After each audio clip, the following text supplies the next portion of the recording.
Welcome to the world of dreamside traveler. Here, beneath the soothing sound of gentle rain, we journey through time and space, uncovering the mysteries of the past and diving into the most captivating pages of human history.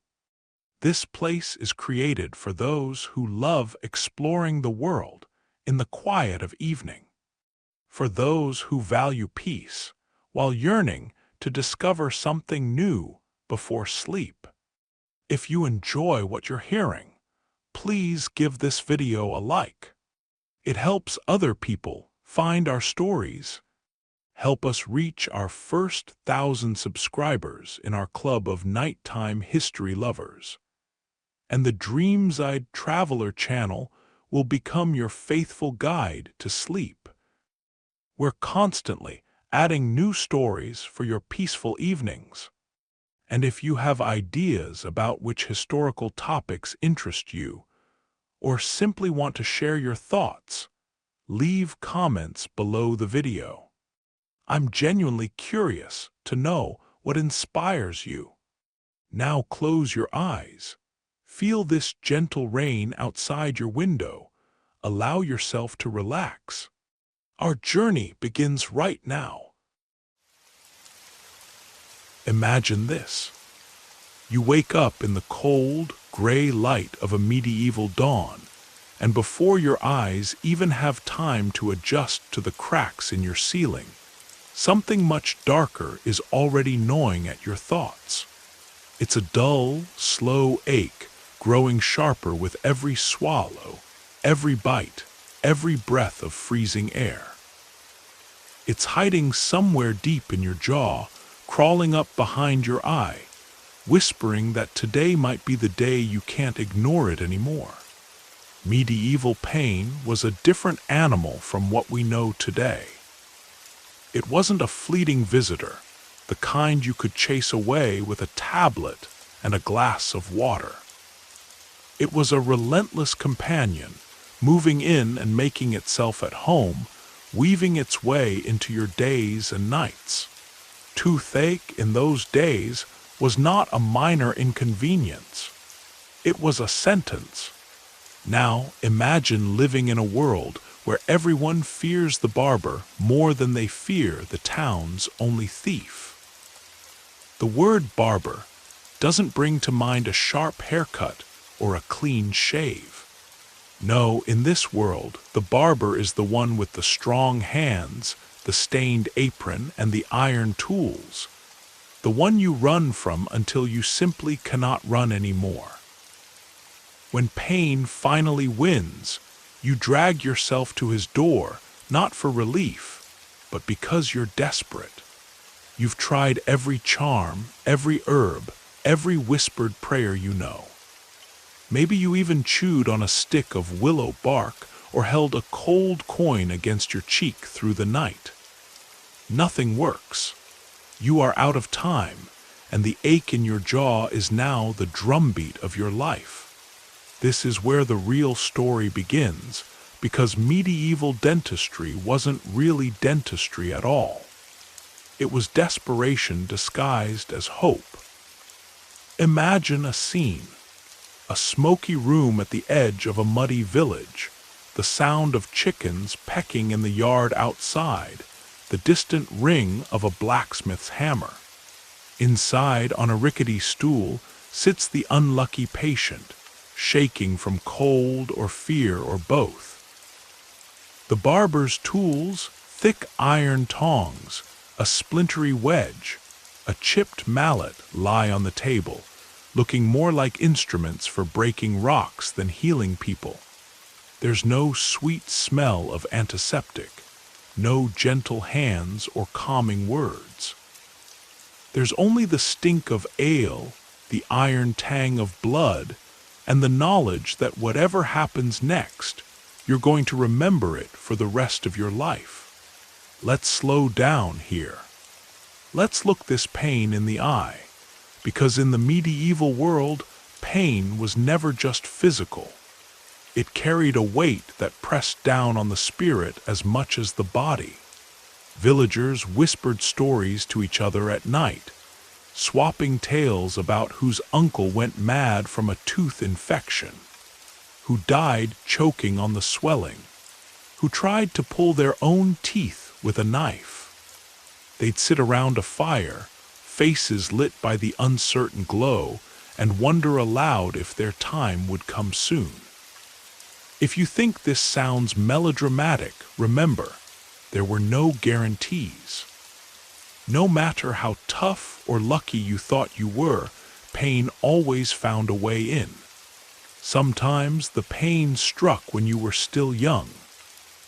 Children with rotting teeth, too small to fight back, would wail through the night, their parents powerless. An old diary from a merchant's wife in York describes her little son, barely 8 winters old, crying so loudly from jaw agony that no one in the house slept for 3 days. They took him to the priest, then the wise woman, then finally to the barber. What happened there was not written in gentle words. "We heard his screams from the green," she wrote, "and after he would not eat for many days." The boy survived, but never smiled again. Toothache, you see, was not just a pain, it was a thief. It stole food, sleep, laughter, and sometimes the will to keep fighting. The strong tried to ignore it, the clever tried to bargain with it, but nobody escaped it forever. In some old village tales, toothache was even seen as a kind of curse, a punishment sent for sins or for failing to honor one's ancestors. Wise women mixed herbs and muttered prayers, tying amulets around children's necks, and sometimes, just sometimes, the pain would fade. But everyone knew it was only a matter of time. What did people do when it got bad? The short answer is, they endured. There are stories of knights, men who faced swords and fire without flinching, crying openly when toothache struck. One chronicler in the early years of the 14th century wrote of a battle-hardened soldier who wept and bit his own fist to stop himself from screaming as his infected molar throbbed for days on end. Eventually, when he could take no more, he begged his squire to break it out with a stone. The squire tried and failed. The knight died that winter, not from wounds on the battlefield, but from the slow poison of a tooth gone bad. It wasn't just the poor who suffered. Kings, bishops, even queens were not immune. Letters from the court of France tell of a queen who spent her last years sipping thin broth through clenched teeth, her mouth too swollen and bloody to allow her even a crumb of bread. Her physicians tried everything: rinses with vinegar and wine, plasters of herbs and honey, even slices of garlic tucked between her gums and lips. Nothing worked. The pain would not let her go. When she died, some whispered that it was a mercy, a relief at last from the agony that had consumed her. Why was this pain so universal, so unstoppable? The answer lies partly in what people ate and drank. Bread baked with coarse flour, ground between stones that left tiny chips of grit in every loaf. Meat boiled until stringy and tough. Sweets made from honey, which stuck to teeth and fed the rot. Water was often dirty, so people drank ale instead, but ale didn't clean the mouth. It only dulled the pain for a while. Toothbrushes, as we know them, did not exist for most people. Some might rub their teeth with a cloth or a stick, or chew bitter herbs, but it was a losing battle. By the time you reached your 30s, if you were lucky enough to get there, your mouth was a map of broken teeth, aching gums, and hidden abscesses waiting to erupt. Let's pause and ask, what would you do if you woke up each day with a pain that grew stronger, not weaker? If you knew that no help was coming, would you keep fighting, or would you finally seek out the barber, knowing full well what waited for you? It's a question that makes you look at your own fears a little differently, doesn't it? Back in the village, the unlucky patient grips the arms of the stool, eyes wide as the barber looms over him. There is no preparation, no kind words, no anesthetic. Maybe someone offers you a gulp of ale, just enough to numb the edge of panic. The barber pushes your head back, wedges your mouth open, and grabs hold of the tooth with his iron tongs. You can hear the sound, a grinding, tearing, splintering crack. And suddenly the pain explodes, brighter and bigger than anything you've ever known. Your legs kick, your hands claw at the air, but there's no escape. The barber twists, pulls, and finally, with a gush of blood and a howl that echoes down the street, the tooth comes free. For a few moments, you don't know if you're alive or dead. There's only ringing in your ears, the copper taste of blood, and the blurry outline of faces leaning over you. If you're lucky, the bleeding stops. If you're not, it keeps going. Sometimes the wound becomes infected. Sometimes the pain that brought you here never really leaves, but transforms into something new and stranger. A kind of ghost pain that haunts you for months, even years. And yet, for all its horror, this was the best anyone could hope for, because doing nothing meant letting the infection spread. People knew this deep down. They'd seen friends and neighbors die slow, ugly deaths from jaws that swelled up, faces that turned red and hot, eyes that closed over as the poison crept into the brain. There are accounts in the town records of people whose last words were not prayers, but curses, curses on the pain, on the barber, on the world that left them so helpless. But sometimes the pain faded. Sometimes, against all odds, you survived. Maybe you even kept most of your teeth, enough to chew your bread and greet your neighbors with something like a smile. But that smile always carried a shadow, a reminder that in this world, pain was never very far away, and that any day could bring a fresh reason to fear the barber's door. If you wander through a medieval graveyard today, you'll see the story written in bone. Skulls with empty sockets, jaws full of broken stubs, abscesses still visible after hundreds of years. The dead do not speak, but their teeth tell the truth. Pain was the rule, not the exception. Life was a battle with no end, and every victory was only borrowed time. Now, as the evening settles over the village and the last light fades from the smoky sky, people gather around the fire. They share stories, not just of kings and wars, but of everyday bravery, the kind it takes to face another day with the pain gnawing at your insides. They laugh sometimes and even sing, because what else can you do? In the end, it's the small joys, a bowl of stew, a friend's rough joke, a moment of peace, that make the pain bearable, at least for a little while. Maybe tomorrow the ache will ease. Maybe not. But tonight, for a few hours, you can forget. And that, in the end, is the greatest relief anyone in the medieval world could hope for. You're still here, in that same smoky village, but the story is changing. The pain is no longer just a rumor or a threat. Now it's personal. You've seen what happens when someone tries to live with it, and you've heard the screams that follow when hope finally runs out. But not every story ends with the barber's tongs and a rush of blood. Sometimes the pain becomes something stranger.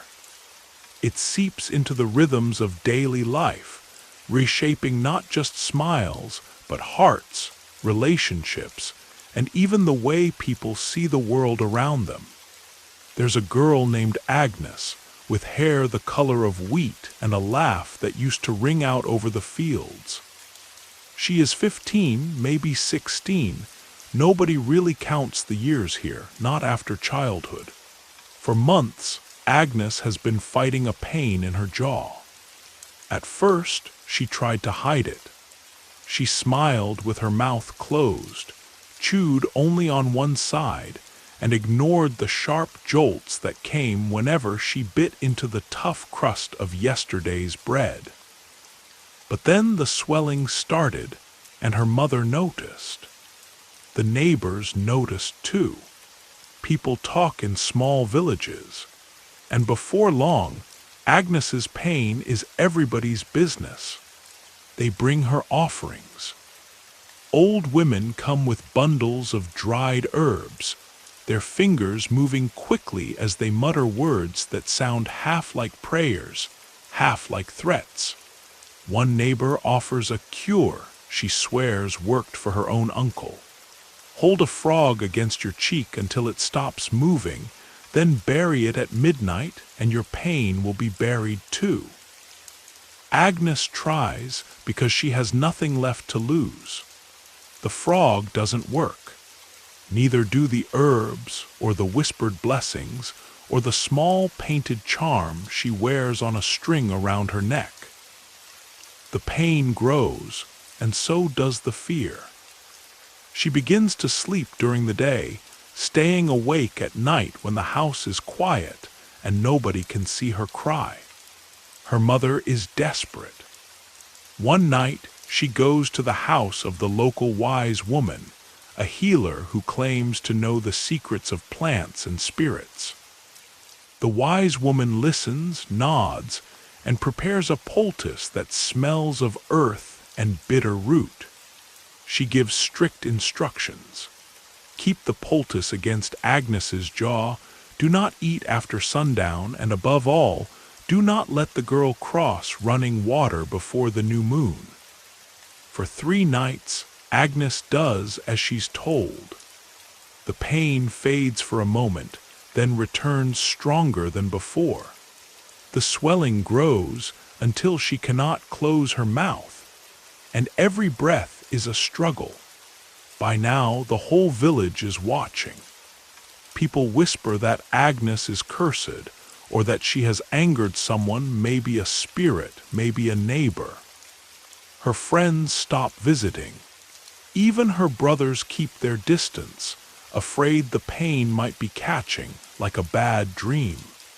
Agnes's mother, at the edge of hope, makes a decision. At dawn, she leads her daughter down the muddy lane to the barber's house. The door is marked with a red rag, a sign that business is open and that pain is welcome here. The barber looks at Agnes, shakes his head, and mutters something about bad luck. He tells her mother that the tooth is already lost, but he will do what he can. Agnes sits on the stool, her hands clenched so tightly her knuckles turn white. The barber pours her a cup of rough ale, but she can hardly swallow. The air in the room is thick with the smells of sweat and old blood. The barber's hands are steady, but his eyes are tired. He asks Agnes to open her mouth, and she does, her jaw trembling. The pain that comes next is impossible to describe. The tongs close around the ruined tooth. The barber pulls, and for a moment, Agnes is sure she is dying. When it's over, she collapses against her mother's arms, sobbing with relief and horror. The tooth, a blackened, twisted thing, lands on the floor. The barber wipes his hands, says nothing, and moves on to his next patient.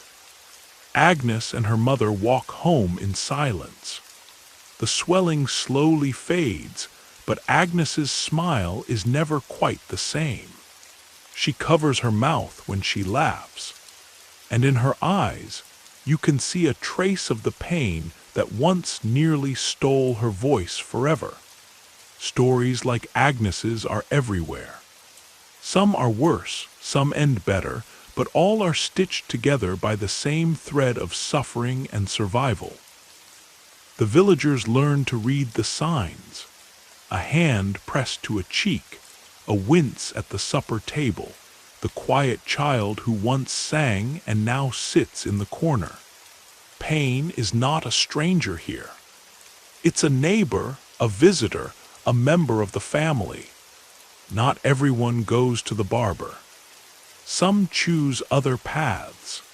There's the tale of old Martin, a shepherd who spent his life on the moors with his sheep and his secrets.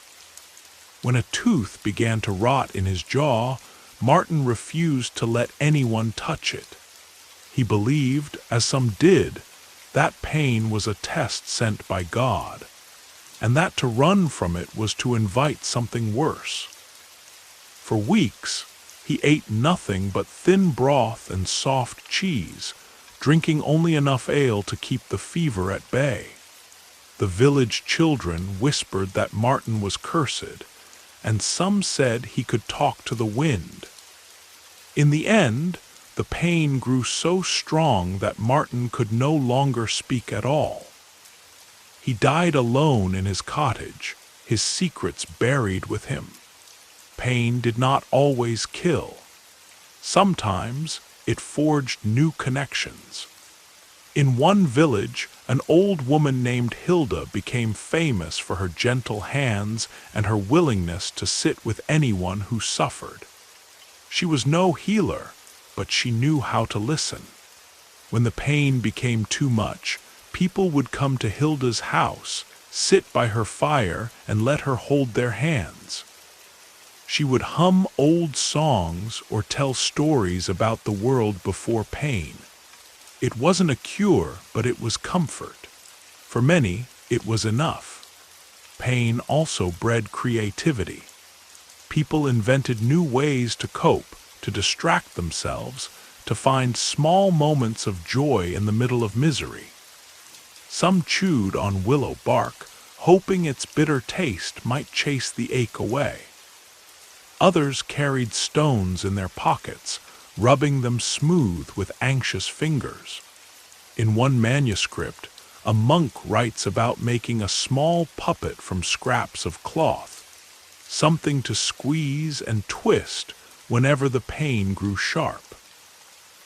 "It does not take the pain away," he wrote, "but it gives the hand something to do while the mind waits for mercy." This is the other side of medieval pain, not just the suffering, but the endurance. The slow, stubborn hope that tomorrow might be better. Even in the darkest times, people found ways to keep going. They clung to their faith, their families, their stories. They made charms, recited prayers, and looked for signs that their pain would end. Sometimes it did. More often, it simply changed shape. And so, day after day, the village goes on. The fields must be worked, the bread baked, the children cared for. Life does not stop for pain, even when it feels like it should. The strong carry the weak, the old comfort the young, and everyone learns, in their own way, to live with the shadow of suffering. The barber's house stays busy. The wise woman's herbs are always in demand. And in every home, there's at least one story that ends with a clenched jaw and a whispered prayer for relief. Let's ask again, what would you do if you were Agnes or Martin or Hilda? Would you seek out the barber or try to face the pain alone? Would you cling to hope or accept that some things cannot be changed? These are not easy questions, but they are the questions that shaped lives, shaped villages, and in the end, shaped history. In this world, pain is not just a punishment. It is a teacher, a challenge, a force that binds people together in ways that joy never could. It teaches patience, courage, and sometimes resignation. It leaves scars, but it also leaves stories. Stories that remind us how much people can endure and how much we take for granted today. Night falls and the village grows quiet. In the darkness, you can almost hear the echoes of old voices, laughter, tears, the soft murmur of comfort shared between friends. Tomorrow, there will be more pain, but there will also be more hope, more stories, more moments of unexpected kindness. In a world ruled by suffering, that is no small thing. There is a strange moment in every long night, somewhere between midnight and dawn, when the world feels paused and even pain seems to hold its breath. In a medieval village, this is when secrets come alive. The fires burn low, the dogs are quiet, and the only sounds are the restless shuffling of those who cannot sleep. It's during these hours that the oldest stories get whispered, not about heroes or kings, but about the little victories and quiet defeats of ordinary people who survived because they had no other choice. Picture a house at the edge of town, its walls patched with mud and straw, the roof sagging from too many winters. Inside, a mother sits on the floor, her back against the cold stones, a lantern guttering at her feet. Her youngest son is curled in her lap, jaw swollen, eyes glassy from fever. She strokes his hair, humming a song so old she barely remembers the words. The boy is too tired to cry anymore. His pain has settled into a deep, trembling silence. The mother prays not loudly, not with hope, but quietly, the way you pray when you have nothing left to offer except your presence. In this world, sometimes the only thing stronger than pain is the stubbornness of love. She remembers her own father's stories, told by the fire on nights like this. How he once lost 3 teeth in a single year, how he held a burning stick to his cheek to numb the agony, how he made it through the next harvest with a mouth full of scars. Everyone has these stories, not just of survival, but of adaptation, of living around the pain, making space for it, folding it into the rhythms of life.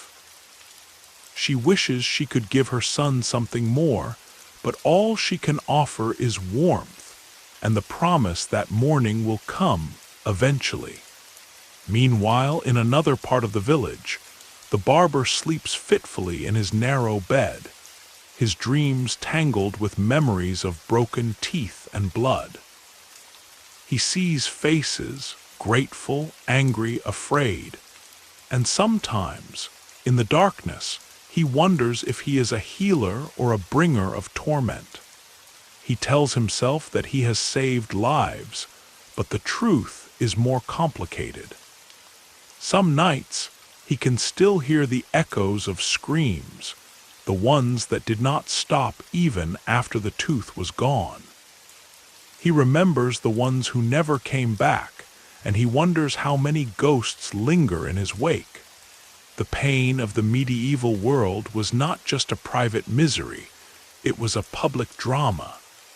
People watched each other closely. They knew when someone was suffering, even if no words were spoken. In the market, a woman rubs her jaw, eyes narrowed with worry. In the church, a man bows his head a little lower. as if the prayers might finally bring relief. Children stare at their elders, learning early that pain is a part of growing up, a lesson as certain as hunger or cold.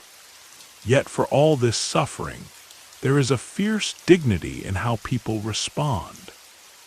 Some joke about their missing teeth, trading stories about the barber's shaky hands or the wise woman's foul-tasting potions.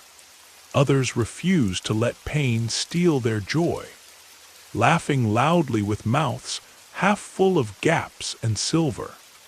Weddings are still celebrated, songs are still sung, and in the bright heat of summer, you might even catch a glimpse of someone smiling, wide, unguarded, unashamed of the scars that mark their history. Once in a town not far from the sea, a merchant returned from a long journey with a strange treasure.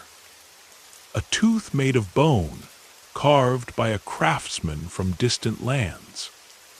It was tied in place with bits of wire and thread, an early and awkward attempt at a prosthesis. The merchant wore it proudly, showing it off at every opportunity. People came from other villages just to see this marvel, to ask him what it felt like. Some thought it was witchcraft, others saw it as hope. A few brave souls asked the barber if he could make them one too, but he just shook his head and muttered that he was no magician. Still, the story spread, and for a little while, everyone talked about a future where missing teeth might not mean a life of pain and shame. Of course, the future was a long way off. For now, people made do with what they had. Some chewed on sticks or bits of leather to clean their teeth, hoping to hold off the next wave of agony. Others placed coins beneath their pillows, hoping for dreams without pain. Children invented games where the bravest one was the first to open their mouth and show off their wounds. Even suffering, it seemed, could be turned into a kind of contest, a badge of honor in a world that gave few rewards. There were moments when the pain became too much, when a person would slip away quietly in the night, their absence marked only by an extra bowl on the shelf and a silence at the supper table. In these moments, the community closed ranks, offering food, prayers, and whatever comfort they could muster. No one was truly alone, even in the darkest hours.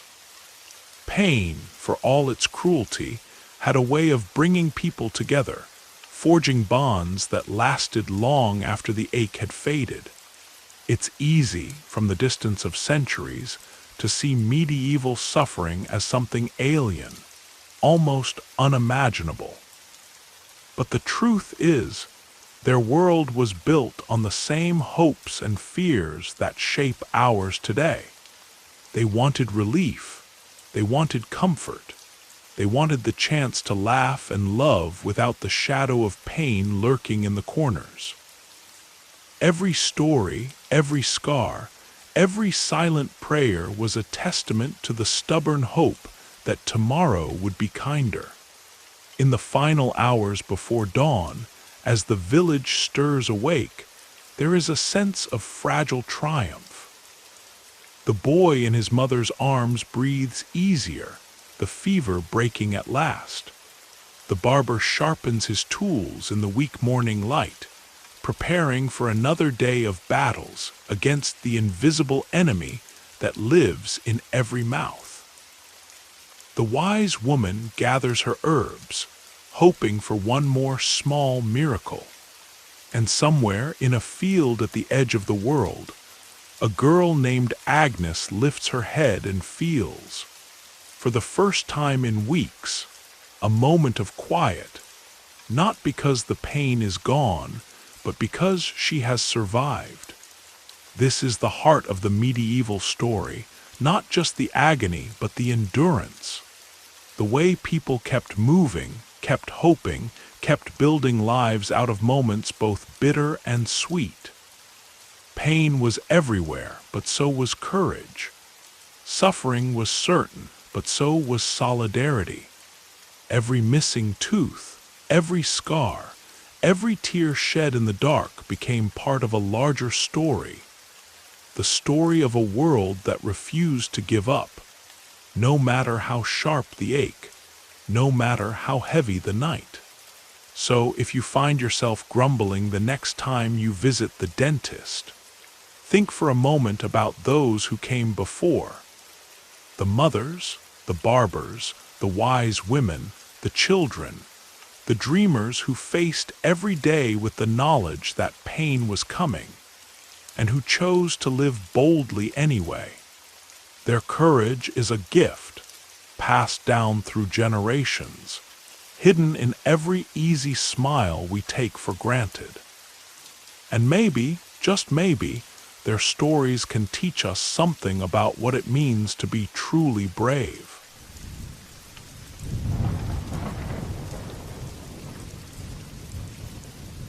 Let's slip back through the heavy fog of time, into a village where the sun barely breaks through the clouds, and every shadow seems to whisper a warning.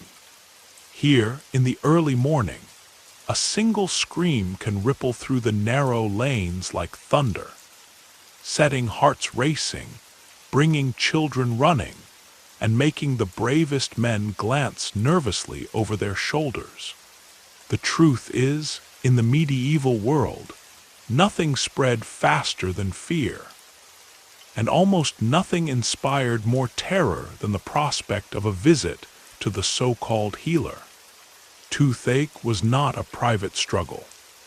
It was a public event, an ordeal the whole community could recognize from the signs. A face twisted with pain, a hand clamped to a swollen cheek, a sudden wince when trying to chew a hunk of stale bread. The sufferer would move more slowly, speak less, and avoid laughter.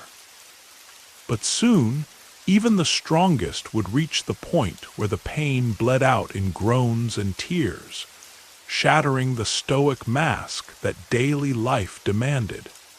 It's early evening. You can almost hear the hush falling over the main road as a figure stumbles down the lane, his face pale, jaw clenched, eyes wide with something that's not just agony but dread.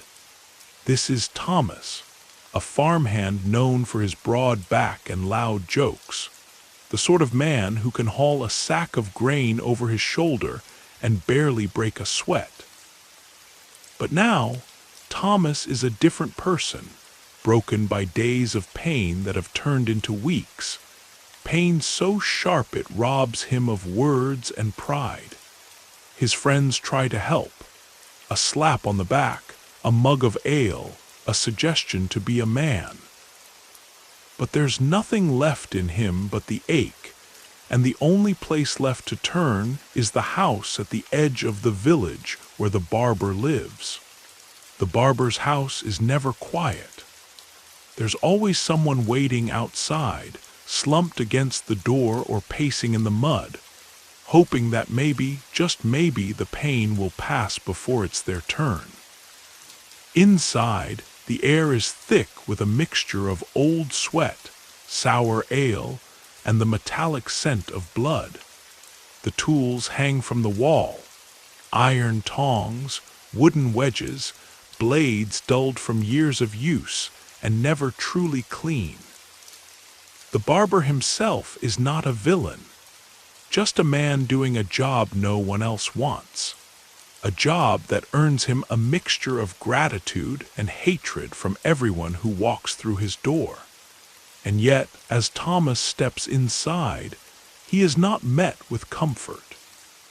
He is greeted by the echo of cries that came before him, the memory of neighbors who stumbled out clutching rags to their faces, eyes wild with shock. There's no gentle bedside manner, no promise that everything will be all right. Instead, Thomas is told to sit, to hold still, and to be brave, words that ring hollow against the knowledge of what's about to happen. The barber pours him a splash of ale, barely enough to take the edge off. Then begins the ritual. Feeling along the jaw, prodding the swollen gums, making a decision as clinical as a butcher choosing the next animal for slaughter. Outside, the other villagers wait, listening for the sound they all know too well. A guttural scream, a string of curses, sometimes even sobs that go on long after the tooth is out. These sounds are the soundtrack of rural life, as common as church bells or barking dogs. The stories travel fast. By the next morning, every child in the village will know that Thomas screamed like a babe. And every grandmother will shake her head and mutter that things weren't so bad in her day. But beneath the teasing, there's real sympathy. Because everyone has either lived this moment or fears that they soon will. Fear of the barber becomes a fear of pain itself, a shadow that lingers long after the ache in the jaw has faded. Men like Thomas, who once mocked others for their weakness, now understand that there's no bravery in resisting the agony, only in surviving it. The strongest men, the ones who boast of fighting wolves or standing firm in battle, are just as likely to break down in tears at the first touch of the tongs. Stories are told around the fire of a miller's son who fainted before the first pull, or a burly blacksmith who begged his wife to hold his hand through the ordeal. The terror was not just about the pain of the procedure. It was the fear of what might go wrong. Infection, blood that wouldn't stop, the chance that the barber would pull the wrong tooth or break the jaw instead. The tools were crude, the hands not always steady, and sometimes, in the rush to finish, a chunk of bone would come out with the tooth. Some didn't walk out at all. The whispers about them spread just as quickly, growing in the telling. He choked on his own blood. She never woke up after the barber's hand slipped. Their faces swelled up and never returned to normal. Even for those who survived, the aftermath was a trial of its own. Swollen faces, bruises, the lingering ache that could last for days. People avoided showing their faces in public after a visit to the barber, ashamed of the tears they had shed, the screams they couldn't hold back. Children would stare at them with wide eyes, half in awe, half in terror that their time would come next. Rumors fed the fear, turning the barber's house into a place of dread and dark legend. Some said the barber sharpened his tongs on the bones of the dead, or that he kept a jar of pulled teeth to use for strange spells. Others swore that if you went in alone, you might never come out again, and that the screams you heard late at night weren't just echoes, they were warnings. But the most powerful stories were the true ones.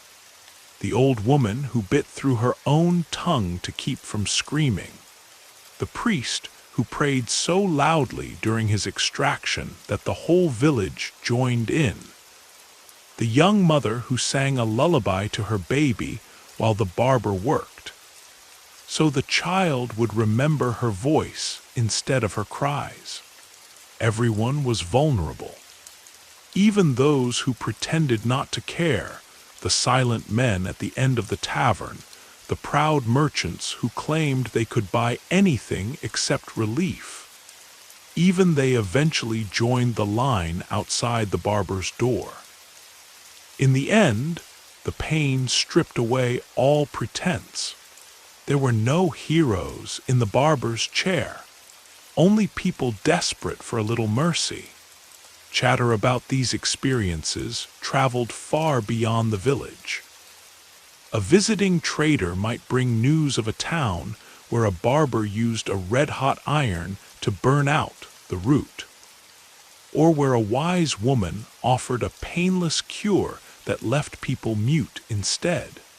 Such tales grew with each retelling, gaining new horrors, new lessons.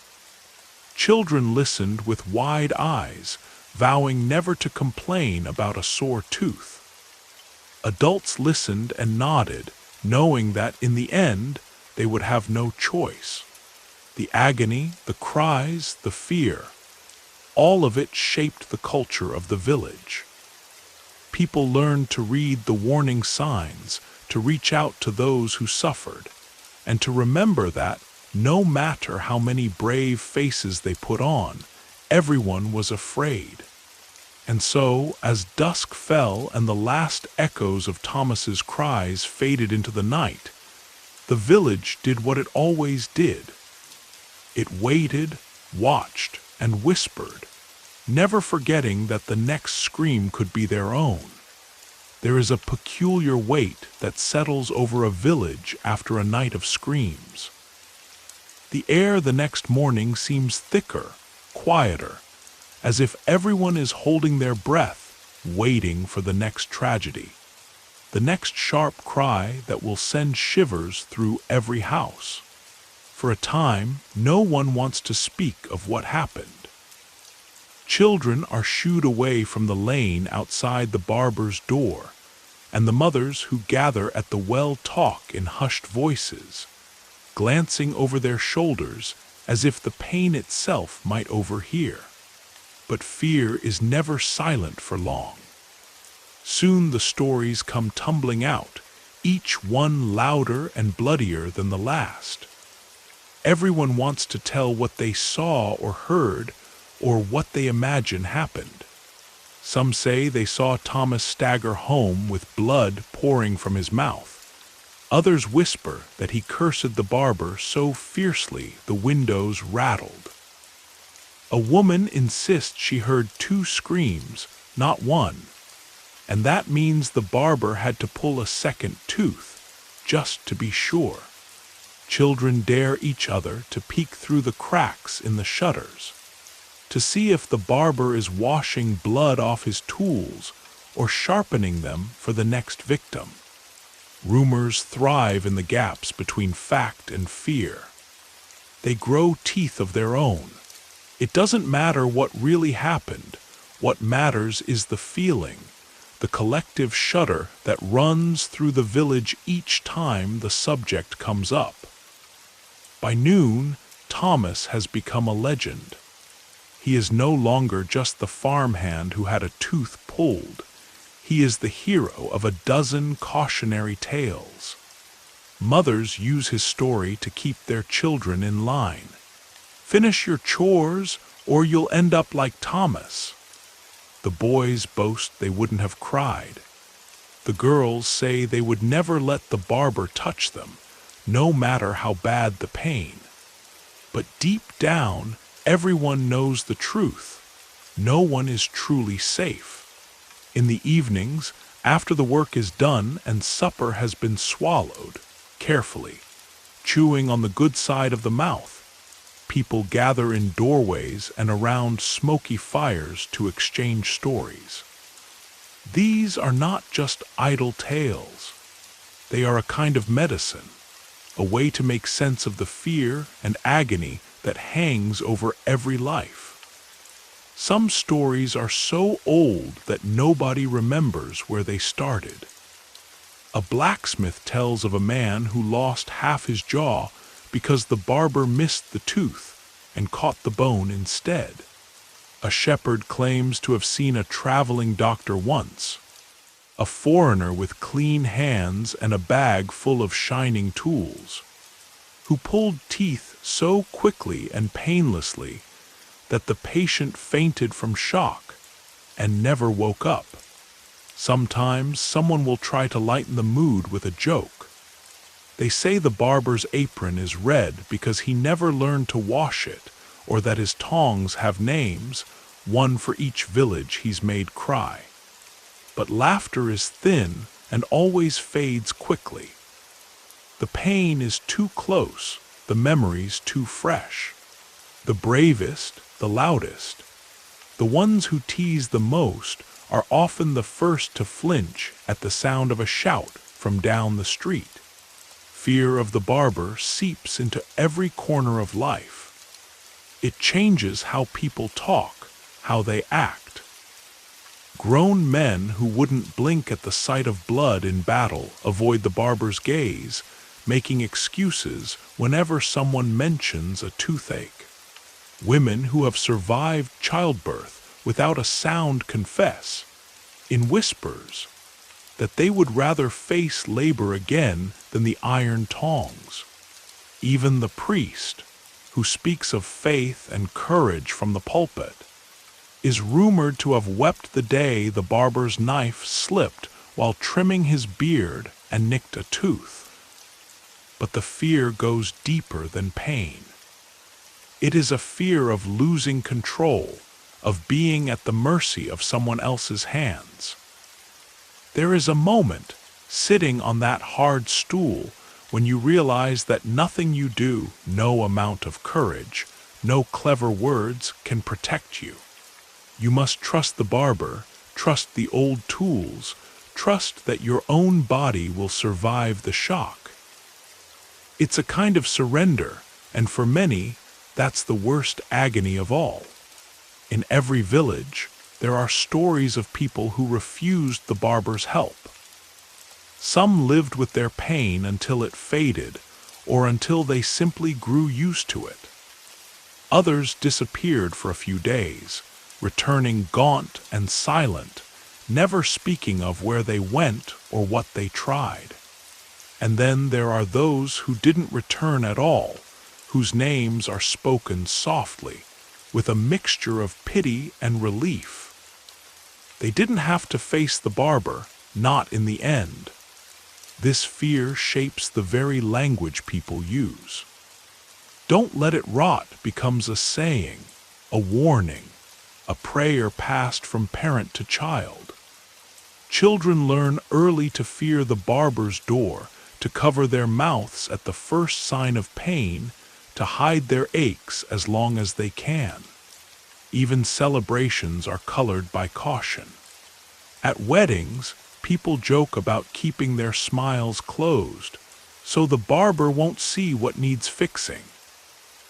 At funerals, the bravest mourners examine the teeth of the dead, trading stories about whose jaw was strongest, whose teeth lasted the longest. Every triumph over pain becomes a tale to treasure, a lesson to pass down. There is, of course, a kind of solidarity in this shared terror. People check on their neighbors, bring broth to those who are recovering, offer gentle advice about which herbs to chew, which prayers to say. For a little while, the pain becomes less lonely, softened by the comfort of company. But when night falls and the fires burn low, everyone returns to their own house, their own fears. The stories are still there, waiting in the darkness, whispering that sooner or later everyone must face the barber. As months turn into years, the stories evolve. The barber himself changes. Sometimes he is a villain, sometimes a victim, always a symbol of the agony that no one can escape. A new family arrives in the village, bringing rumors of a healer who uses wine to numb the pain or a special powder to make the teeth come out easier. Hopes rise, then fall again, as each new cure fails to end the cycle. The agony continues, the screams echo, and the fear never truly fades. So ask yourself, if you lived in this world, how would you bear it? Would you risk the barber's chair at the first sign of pain, Or would you wait until you could bear it no longer? Would you believe the stories or tell new ones of your own? Would you find comfort in the company of others or keep your suffering secret? These questions, simple yet unanswerable, are at the heart of every village, every family, every life marked by the shadow of toothache and the fear of those who claim to cure it. When night closes in on the village and a heavy hush blankets the streets, the world feels both ancient and eerily alive. The moon, if it dares to show itself through the smoky clouds, casts long, crooked shadows that slip between the houses, over the sleeping livestock, and into every corner where fear and memory nest together. In the soft, yellow glow of tallow candles, families gather close, as if huddling together can keep the pain and its stories at bay. But the stories are always there, swirling in the air, twisting themselves around each conversation, reminding everyone that no one is untouched by the terror of the barber's door. There is an old man in the village named Bernard, who has lived through more winters than most can count. His face is mapped with wrinkles and scars, and his smile, when it comes, is a crooked thing, half hidden, half proud. Bernard is something of a legend. He is said to have survived not one, not two, but 3 visits to the barber in his youth, and each time he came back with 1 less tooth and 1 more story. Children gather at his feet on cold evenings, listening wide-eyed as he tells his tales. Tonight the fire crackles and spits, and Bernard's voice is low but strong. "I remember the second time," he begins. "The pain started during harvest. At first it was a little thing, a pinch in the back of my mouth, a sting if I bit down too hard. I ignored it. I was young and stubborn. But by the 3rd day, it felt like a hot nail hammered into my jaw. I couldn't sleep, couldn't eat, couldn't work. My wife tried every trick she knew, chewing mint leaves, holding salt in my mouth, even biting down on a leather strap. Nothing worked. By the 7th day, the pain was so fierce I begged for the barber, though I'd sworn I'd never set foot in his house again. The children shiver, half in excitement, half in dread. 'Did you cry?' asks one, her voice barely more than a whisper. Bernard laughs, the sound rough and real. 'Oh,' I screamed.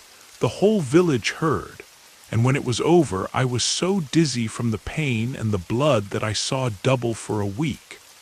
But you know what? I lived. And that's all any of us are trying to do. Stories like Bernard's become a kind of shield, a way for people to measure their own suffering, to say, 'I am not alone.' But there are other stories, too, the ones whispered in smaller circles, with voices tight and faces shadowed. These are stories of agony that never ends, of wounds that don't heal, of families left grieving at the edge of the fields, because a simple toothache became a death sentence. These stories are heavy, but they are not rare. A widow named Margaret rarely speaks of her husband's final days. He was a tall, gentle man who could mend any tool and sing any song. But when the pain took hold, he became someone else, silent, angry, afraid. Margaret tried everything, poultices, prayers, even paying the wise woman a coin she could barely spare. The barber came, pulled the tooth, and left, but the wound never healed. Fever crept in, then madness. Margaret sat by her husband's bed and watched him slip away, his once strong hands clutching the blanket like a child. She buried him with his wedding ring and the tooth, wrapped in a scrap of linen. Now, when others talk of their own suffering, Margaret's eyes grow distant, her grief as sharp as it was that first morning without him.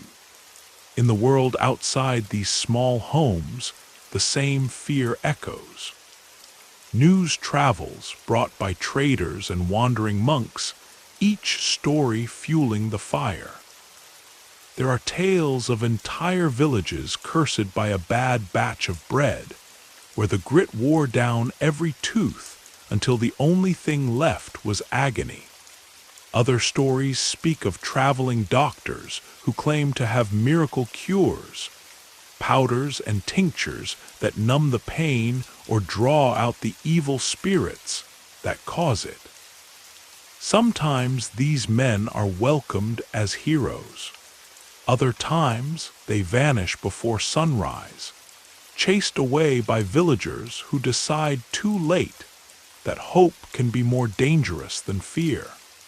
The agony of toothache becomes a kind of common language. In taverns, where the noise is thick and the air smells of ale and smoke, old men lift their mugs and toast to strong teeth and steady hands.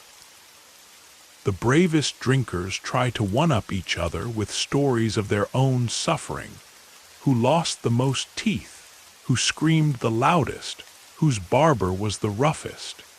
But beneath the bravado is a softer truth. They all know that when the pain comes, laughter is no shield.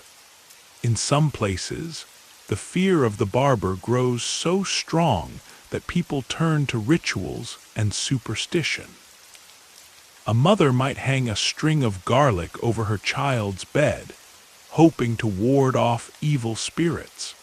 Others carry small stones in their pockets, smooth from years of anxious rubbing, believing they bring strength. In the corners of dark kitchens, wise women mix secret salves from roots and herbs, their recipes handed down through generations. Every village has its own magic, its own ways of facing the dread that comes with every sore tooth, every muffled sob in the night. Still, for every story of despair, there are glimmers of hope, small victories that shine in the darkness. There's the young boy who lost 2 teeth but kept his courage, his father carrying him on his shoulders through the village so everyone could see that he survived. There's the old couple who care for each other through every new bout of pain, their love growing fiercer with each challenge. Even the barber, whose hands are often stained with blood, and whose eyes are heavy with worry, finds moments of gentleness. Sometimes he wraps a child in a thick woolen blanket after a difficult pull, or sits quietly beside an old man, letting him cry without shame. No one can escape the cycle of pain, fear, and rumor. But in living through it together, the people of the village find a kind of strength. They learn to listen for the signs, a quiet child, a missing neighbor, a song that ends too soon, and to reach out with kindness before the screams begin. They share their stories, not to frighten, but to remind each other that every agony is survivable, that even the deepest fear can be met with company. On the coldest nights, when the pain is sharpest and the fear most raw, someone might offer a prayer. It's not always to a saint or to God. Sometimes it's just a hope whispered into the dark. Let it pass quickly. Let us bear it together. Let morning come soon. And when morning does arrive, with its gray sky and promise of another day, there is a small, stubborn triumph in every breath, every smile, every meal eaten in peace. Time passes and the stories change. New children are born, new barbers take up the iron tongs, new rumors drift in on the wind. But the core of it all remains the same. The agony, the courage, the fear, the hope. People learn to look after one another, to laugh when they can, to share what little comfort they have. And slowly, generation by generation, the terror loses some of its power. Not because the pain has disappeared, far from it, but because, through story and solidarity, the people have learned that no scream lasts forever, that no agony is truly endured alone. Even the smallest village can become a fortress against fear, built not of stone, but of memory, compassion, and the stubborn belief that life, no matter how sharp the pain, is always worth the struggle. In the quiet after the storm, with the sun rising pale and slow over the rooftops, someone might find the courage to smile again, crooked, gap-toothed, but alive. And that, in the end, is the truest legacy of all those screams in the night. A people who, even in the face of agony, choose to carry on.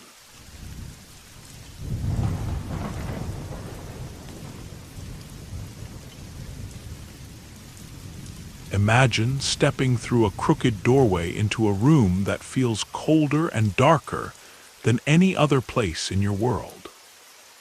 The air inside is thick, not just with the lingering scent of sweat and sour ale, but with the unspoken dread that clings to the walls like a second skin. This is not a doctor's office. It is something rougher, something harsher, a place where hope and fear sit side by side on a splintered wooden bench. The room itself is small, barely larger than a pantry, with one crooked window that lets in more smoke than sunlight. In the corner stands a battered wooden chair, the kind that rocks if you shift your weight and creaks with every nervous movement. This chair is where patients sit, or rather, where they are planted and told not to move, no matter what happens next. Next to it, a table covered with a ragged cloth hides the barber's tools, but nothing can really hide their shapes. The iron tongs are the largest and most frightening. They look nothing like the delicate forceps you might find in a modern dentist's office. They are more like something a blacksmith would use to pull nails from burning horseshoes. There is also a wedge, splintery and stained, used to pry open jaws that won't cooperate. And a mallet, just in case force is needed to finish the job. In the far corner, a bucket sits waiting, half filled with rags soaked in blood and water gone rusty. The sight of it, more than anything else, makes your mouth go dry. There is nowhere to wash hands between patients, no sharp white linens or clean water.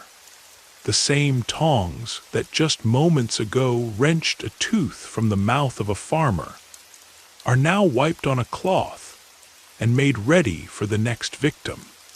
It's morning, but already the room is filled with the low, anxious murmur of people waiting their turn. Some try to make small talk, but it never lasts long.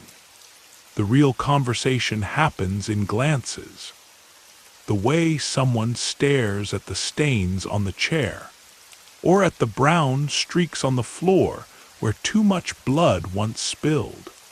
Every village has its own barber, but the title doesn't mean doctor.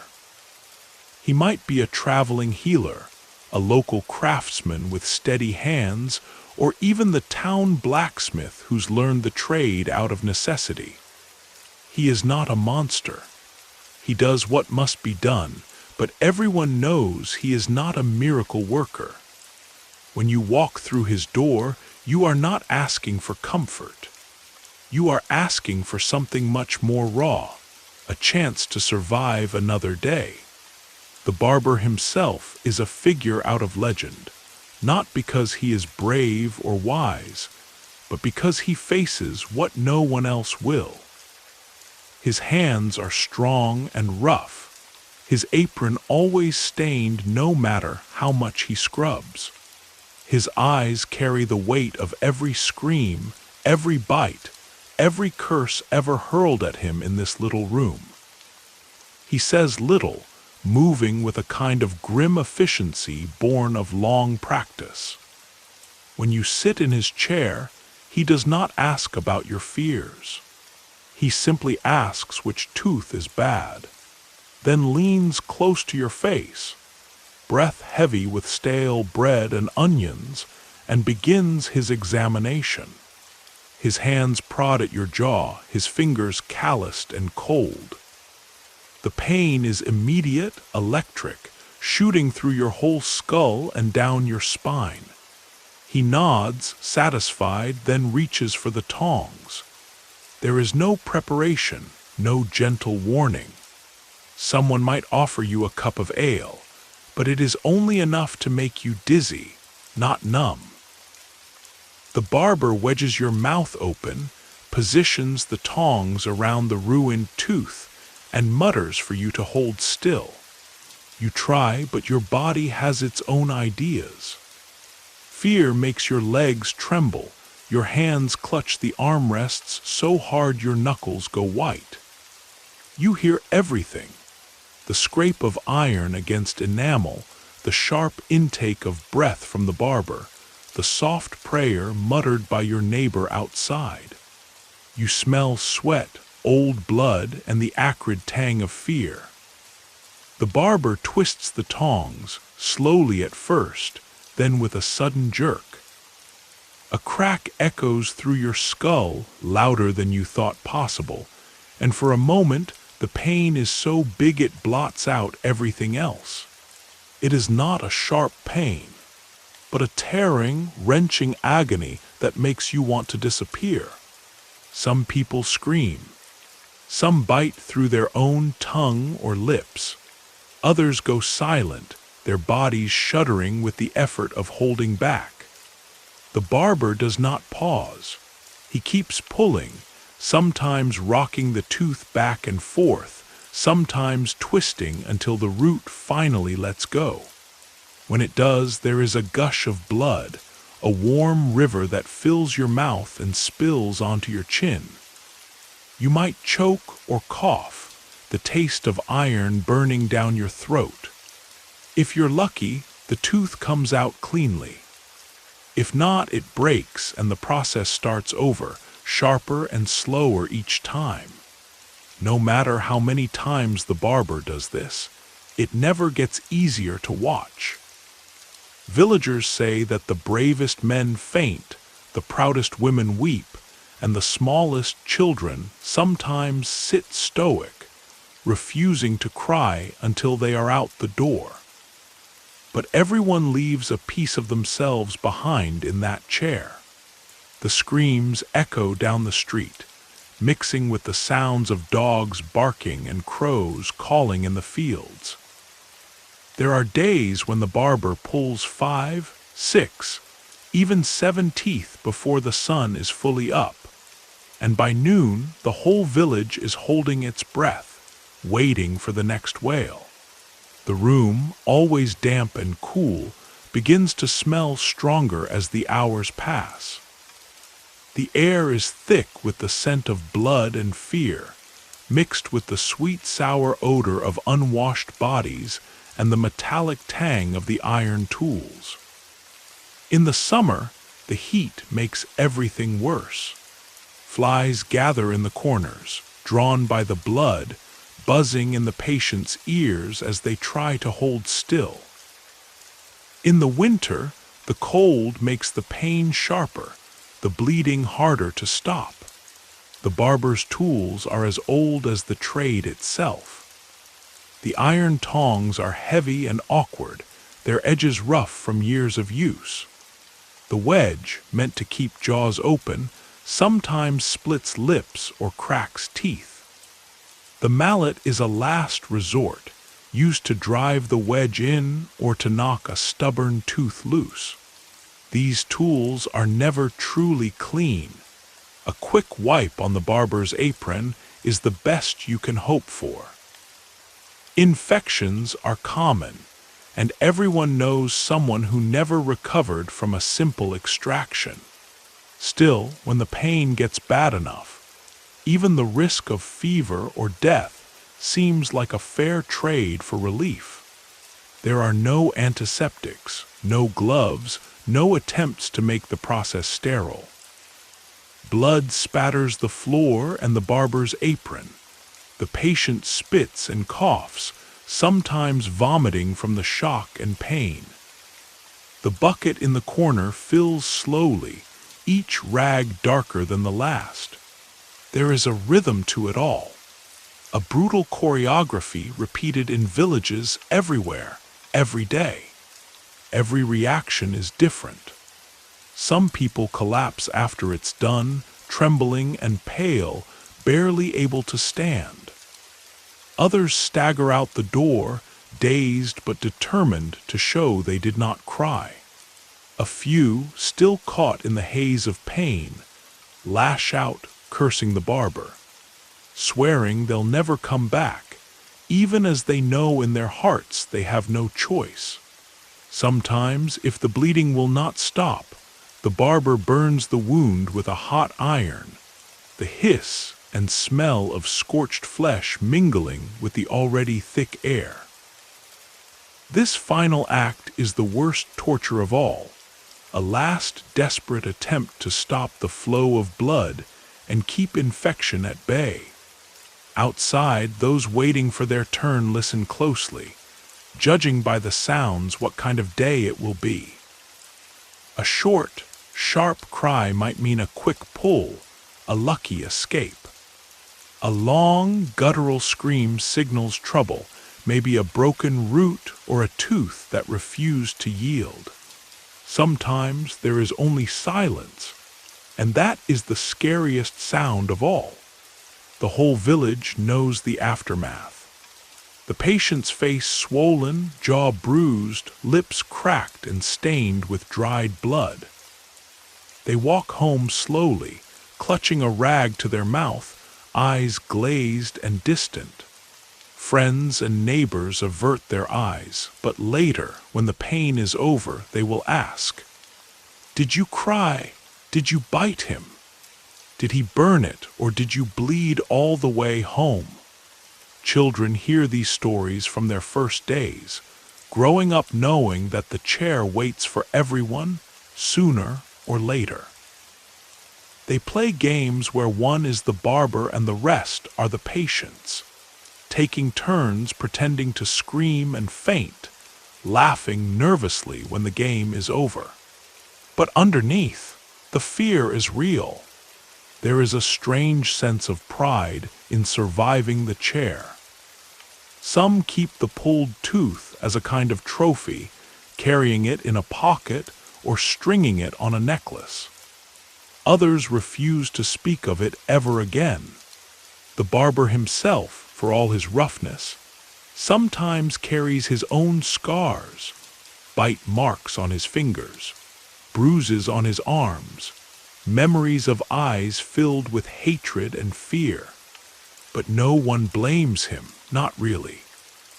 The pain was already there long before the iron tongs or the blood. The barber is just the instrument, the last line between agony and silence. In a world with so little mercy, he does what he must, and the village moves on, grateful to have survived one more day, one more night, one more battle with the old enemies of blood, iron, and fear. The worst part isn't always the pain. Sometimes it's the waiting, the terrible anticipation that wraps around your chest and squeezes until you can barely breathe. You sit on the rough bench with your back pressed to the wall, knees knocking together, and you listen. You listen to every sound coming from behind that battered door. The scraping of the chair as another patient is dragged into place, the muffled sobs, the sharp command to hold still, the groan that grows into a scream. Every noise is a promise of what's coming for you. The stories you've heard, some true, some wild exaggerations, all rattle around inside your head, making it impossible to believe that you'll be brave, that you won't cry, that you'll be different from everyone who went before. When your turn finally comes, the room seems even smaller. The shadows look deeper. The barber doesn't ask your name. He doesn't need to. Fear has a way of making every face look the same. He glances at your mouth, grunts, and gestures for you to sit. You drop onto the chair, legs stiff, hands clenched into fists. The wood creaks under your weight, and you swear you can feel the echo of 100 past agonies in its splinters. Someone hands you a scrap of linen to bite down on, a little kindness in a world that rarely offers any. You catch a glimpse of the iron tongs, and your stomach turns over. The barber's hands are quick, practiced. He checks the tooth, tapping it with the metal until you jerk away in pain. He says nothing. There is no comfort here, no time for gentle words.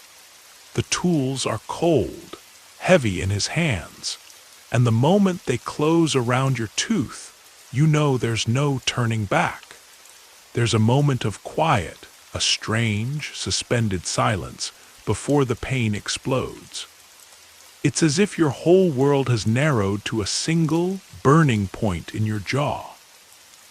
The tongs grind against the bone, twisting, pulling, sometimes rocking back and forth with a force that makes your vision blur.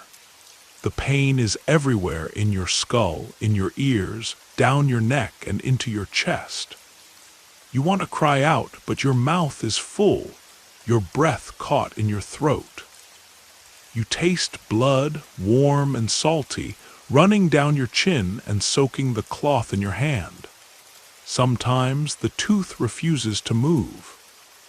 The barber grunts in frustration, sweat beading on his brow, and he brings out the wedge, a brutal tool, splintered and stained, used to force your jaw wider. He hammers it into place, the thud echoing in your head, and then tries again. This time the pain is so bright you nearly black out. For a few endless moments, all you can do is hold on, knuckles white, praying for it to be over. Finally, with a sound that is half crack, half tear, the tooth comes free. The barber pulls it from your mouth, holding it up for a moment in the gray light. It is dark, twisted, sometimes broken into pieces. The root is thick with blood and tissue, a trophy and a warning in one. He drops it into a bowl already littered with others, each one a story of survival or surrender. You are not finished. Blood pours from the empty socket, and the barber shoves a wad of rag into the wound, telling you to bite down hard. If the bleeding is stubborn, he reaches for the iron, a rod heated in the fire until it glows red, brought close enough for you to feel its heat before it even touches your skin. The smell of burning flesh is instant and unforgettable, thick and bitter, a stench that fills the room and clings to your memory for years. You stagger from the chair, head spinning, legs shaking, mouth throbbing. Someone supports you as you leave, but their touch is distant, barely felt. The world outside is too bright, the air too sharp. The pain does not leave with the tooth. It lingers, a dull throb that makes you wince with every step. Back at home, the ordeal is not over. Your face swells, jaw stiff and sore. Eating is impossible for days. Sleep comes in short, haunted bursts, broken by dreams of the iron tongs and the screams you tried so hard to hold back. Neighbors visit, offering broth, herbs, whispered advice. Some share their own stories, turning your suffering into another chapter in the village's long book of pain. Others keep their distance, unwilling to look the agony in the eye, afraid it might be contagious.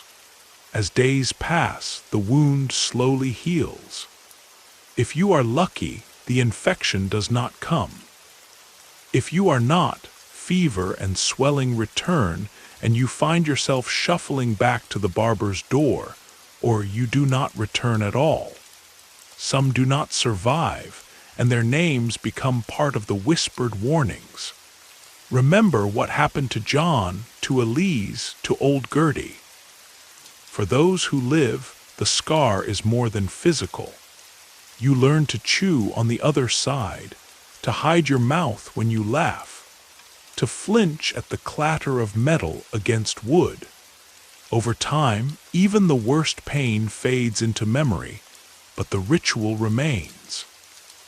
Children peek in through the cracks in the wall, daring each other to look at the barber's tools. They play at being patients and barbers, mimicking the cries and the curses, turning terror into laughter for a little while.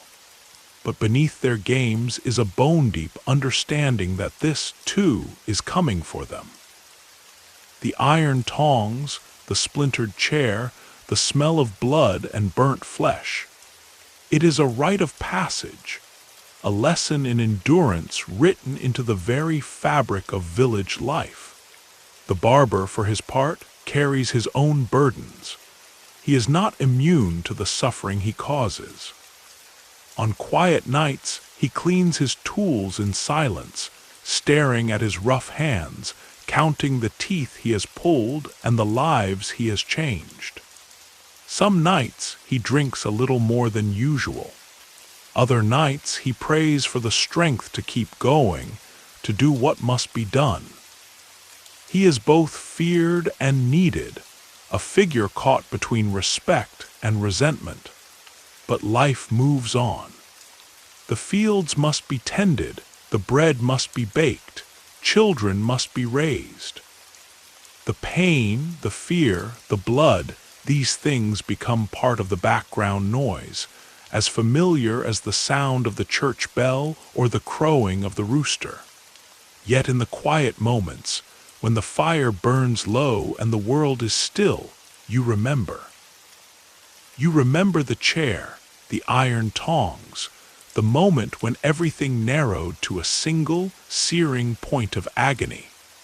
And you are grateful to have survived, even as you know that one day, the chair will be waiting again for you, or for someone you love. This is how teeth are lost in the medieval world. Not in the comfort of a sterile room, but in a chamber thick with the ghosts of pain, where every scream is a memory and every scar a story. It is a brutal mercy, a lesson learned one tooth at a time. There is a special kind of silence that settles after the screams. It is a thick, uneasy hush, not the peaceful quiet of a village at rest, but something heavier. A silence stitched through with memories and the trembling echo of agony. You feel it most keenly on the morning after a barber day, when the dew is fresh on the fields, and yet the world seems dulled, every sound muffled by what happened in that dark little room. The echoes of pain linger in every corner, in every home where someone cradles a swollen jaw, in every heart that fears it may soon be their turn. For some, the ordeal never truly ends. Days stretch into weeks, and the aftermath of a tooth extraction becomes its own small saga. The body is stubborn, and so is the pain. There are mouths that never quite heal, wounds that fester and ooze, cheeks that swell to twice their normal size, eyes puffed shut with infection. The unlucky ones develop fevers, strange, shivering spells that leave them weak, shrunken, unable to eat. Neighbors bring thin broth and gentle words, but everyone knows the truth. Sometimes, a bad tooth is only the beginning of suffering, not the end. In the quiet hours, you replay every moment in your mind. The waiting, the stifling dread. The chair that seemed to bite as much as the tongs themselves. The grip of the barber's hand, rough and urgent, the wet iron taste of blood. You remember the smells, the sour rot of infection, the coppery tang of fresh wounds, the hot stink of scorched flesh when the iron was used. These memories do not fade quickly. For some, they never do. Yet for all this, life must go on. The village is a living thing, and it has learned to fold pain into its routine. Children watch their elders, learning early to spot the signs: a wince at the supper table, a missing laugh, a cup of water untouched on the windowsill. Stories of the chair are whispered at every gathering, retold with small embellishments. Who was the bravest, who fainted, who left with the most teeth in their hand? Every new tale is another stitch in the fabric of village life, a warning and a reassurance all at once. "See, we survived," they say, "and so will you." But beneath this rough camaraderie lies something darker, an unspoken understanding that the pain is, in the end, inescapable. Even those who have not yet sat in the chair feel its shadow, pressing down on their days. Children play at being barbers and patients, but their games always end with someone running away, not quite able to laugh off the fear. The bravest adults, the ones who swagger and boast, are often the most afraid, avoiding the barber's gaze, changing the subject whenever someone mentions a sore tooth. And the barber himself, his place in the village is a strange one. He is necessary, respected, but never quite loved. People nod to him in the street, but few linger. Children are warned not to bother him. At the tavern, he sits alone, sometimes nursing a mug for hours, lost in thought. Some say he keeps a jar of old teeth under his bed, trophies or reminders, or maybe just the evidence of all he's endured. No one really knows what he feels, whether the cries haunt his sleep, whether he dreads the work as much as his patients do. But every so often, on a morning after a particularly hard day, he can be seen standing outside his door, staring at his stained hands as if searching for forgiveness. There are rituals, of course. Each family has its own way of preparing for the barber's chair. Some tie a scrap of red cloth around the wrist for luck. Some light a candle for Saint Apollonia, the patron of those suffering from toothache. Others drink heavily the night before, hoping to dull both nerves and memory. On the day itself, there are whispered prayers, last-minute bargains. If I survive this, I'll be a better person, I'll never complain again. But bargains are quickly forgotten. When pain is king, promises lose their meaning. It is not just the extraction that terrifies people. It is the sense of surrender, the feeling of being helpless in the face of a force that does not care how brave or good you are. Sitting in the chair strips away every pretense, every story you tell yourself about what you can endure. Some weep openly, others grit their teeth until they shatter. Some simply go limp and let the agony take them where it will. In that room, everyone is equal, old, young, strong, frail. Pain is the great leveler, the secret master of every life. And yet, out of this suffering, something fierce and strange grows. A sense of kinship, a quiet pride. Those who have survived the chair recognize each other in the street. A subtle nod, a shared glance, a brief smile that says, "I know what you've endured." They become, in their way, a tribe within the village, marked by their scars, united by their survival. Some keep their pulled teeth, wrapping them in cloth and hiding them in drawers or hanging them over doors to ward off evil. A few even make amulets from them, believing the old pain can be turned into a kind of protection. The barber, for his part, never keeps a tooth for long. They are tossed into the fire at the end of each week, a ritual of cleansing, as if burning them might free him from their ghosts. Every so often, a stranger comes to the village, a traveling healer, a wandering monk, someone who claims to know a better way. They offer new powders, new charms, sometimes even strange devices of glass and silver. For a time, hope flickers. People line up to try the cures, to listen to promises of painless extractions, fast healing, magic without agony. Some are lucky and find relief, but most are disappointed. The pain, like the seasons, always returns, and so the rhythm continues. The barber's door is always there, waiting.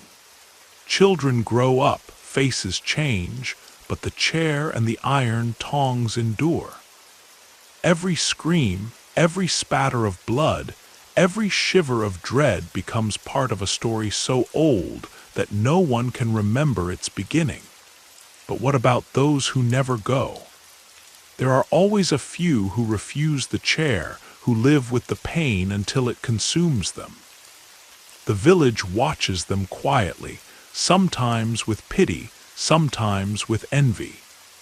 They are, in a way, the bravest, or perhaps the most afraid. They teach everyone else a different lesson. That pain, too, can be endured, though the cost is high. Some are buried with teeth still rotting in their jaws, their suffering ending only in the final silence. Yet even for those who survive, the fear lingers. Every time the pain returns, it brings with it a fresh wave of old memories, a trembling, a sweat, the smell of blood and hot iron. And every time the decision must be made anew. Face the chair or endure the agony a little longer. It is a cycle that never really ends. A drama played out in every household, every heart. If you walk the village after sunset, when the world is still, you might catch snatches of quiet conversation, voices low and urgent, telling and retelling the old stories. Someone will say, "It wasn't so bad for me," and another will reply, "I thought I was going to die." They speak of courage and fear, of bargains struck and broken, of the barber's steady hands and the strange comfort of knowing they are not alone. Because in the end, this is the secret gift of the chair. The knowledge that no matter how sharp the pain, no matter how terrible the ordeal, you will not suffer alone. Every scream is an echo, every scar a link in the chain that binds the village together. The pain is real, but so is the endurance. the shared strength that grows with every new story, every tooth left behind. And so the world turns. Fields are sown and harvested, children are born and grow up, seasons change. The chair waits, the tongs gleam dully in the morning light, and the old stories gather new verses. Pain comes for everyone, but so does mourning, so does laughter, so does the quiet relief of survival. In the end, you come to see the barber's room for what it is, not a place of evil, but a crucible, a test of spirit as much as flesh. You may fear it, you may curse it, but you cannot escape it.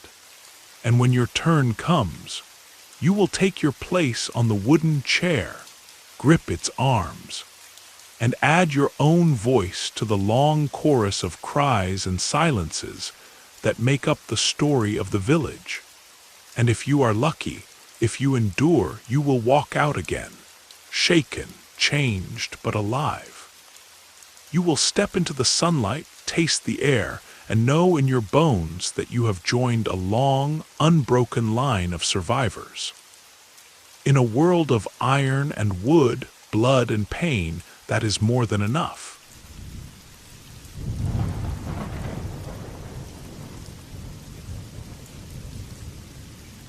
In the half-lit corner of the village barber's hut, there is an object more feared than even the iron tongs or the splintered chair. It is the poker, a length of blackened metal, its handle wrapped in rags, its business end stained and scorched from countless trips through the coals. The poker is not a tool for pulling teeth. It is a weapon in the endless war against pain, a last desperate answer for suffering that refuses to let go. The method is simple and brutal, born from a time when knowledge of the human body was thin as winter broth, and hope ran out faster than courage. When a tooth's root ached so fiercely that no pulling, no powder, no herb could numb it, the barber would reach for the poker. Cautery, he might mutter, echoing the Latin scribbled in some old monk's manuscript. But to the villagers, it was always just fire in the mouth, a final gamble for relief, no matter the price. Imagine being the one in that chair, jaw swollen, eyes wild from sleepless nights. Your world is already a whirl of pain, but what you fear most is what comes next.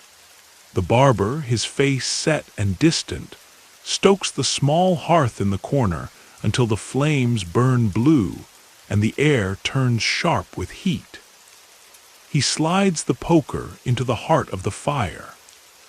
Sparks dance up the iron as it goes from dull to red to a color so bright it hurts to look at. The barber says nothing. There are no gentle words here, just the crackle of burning wood and the slow, dreadful passage of time. Around you, the room is thick with the scent of smoke and sweat. Someone might offer a sip of strong ale or a rag to bite. You clutch the arms of the chair, trying to steady your breathing, bracing for the pain that you know is coming. The barber withdraws the poker from the fire, its tip glowing, and with a practiced hand brings it close to your open mouth. The heat arrives before the metal does. Even at a distance, you can feel the burn, the way the air ripples and your skin tingles. Then, with no time left for second thoughts, the poker touches the exposed nerve, or the raw, open wound where a tooth once was.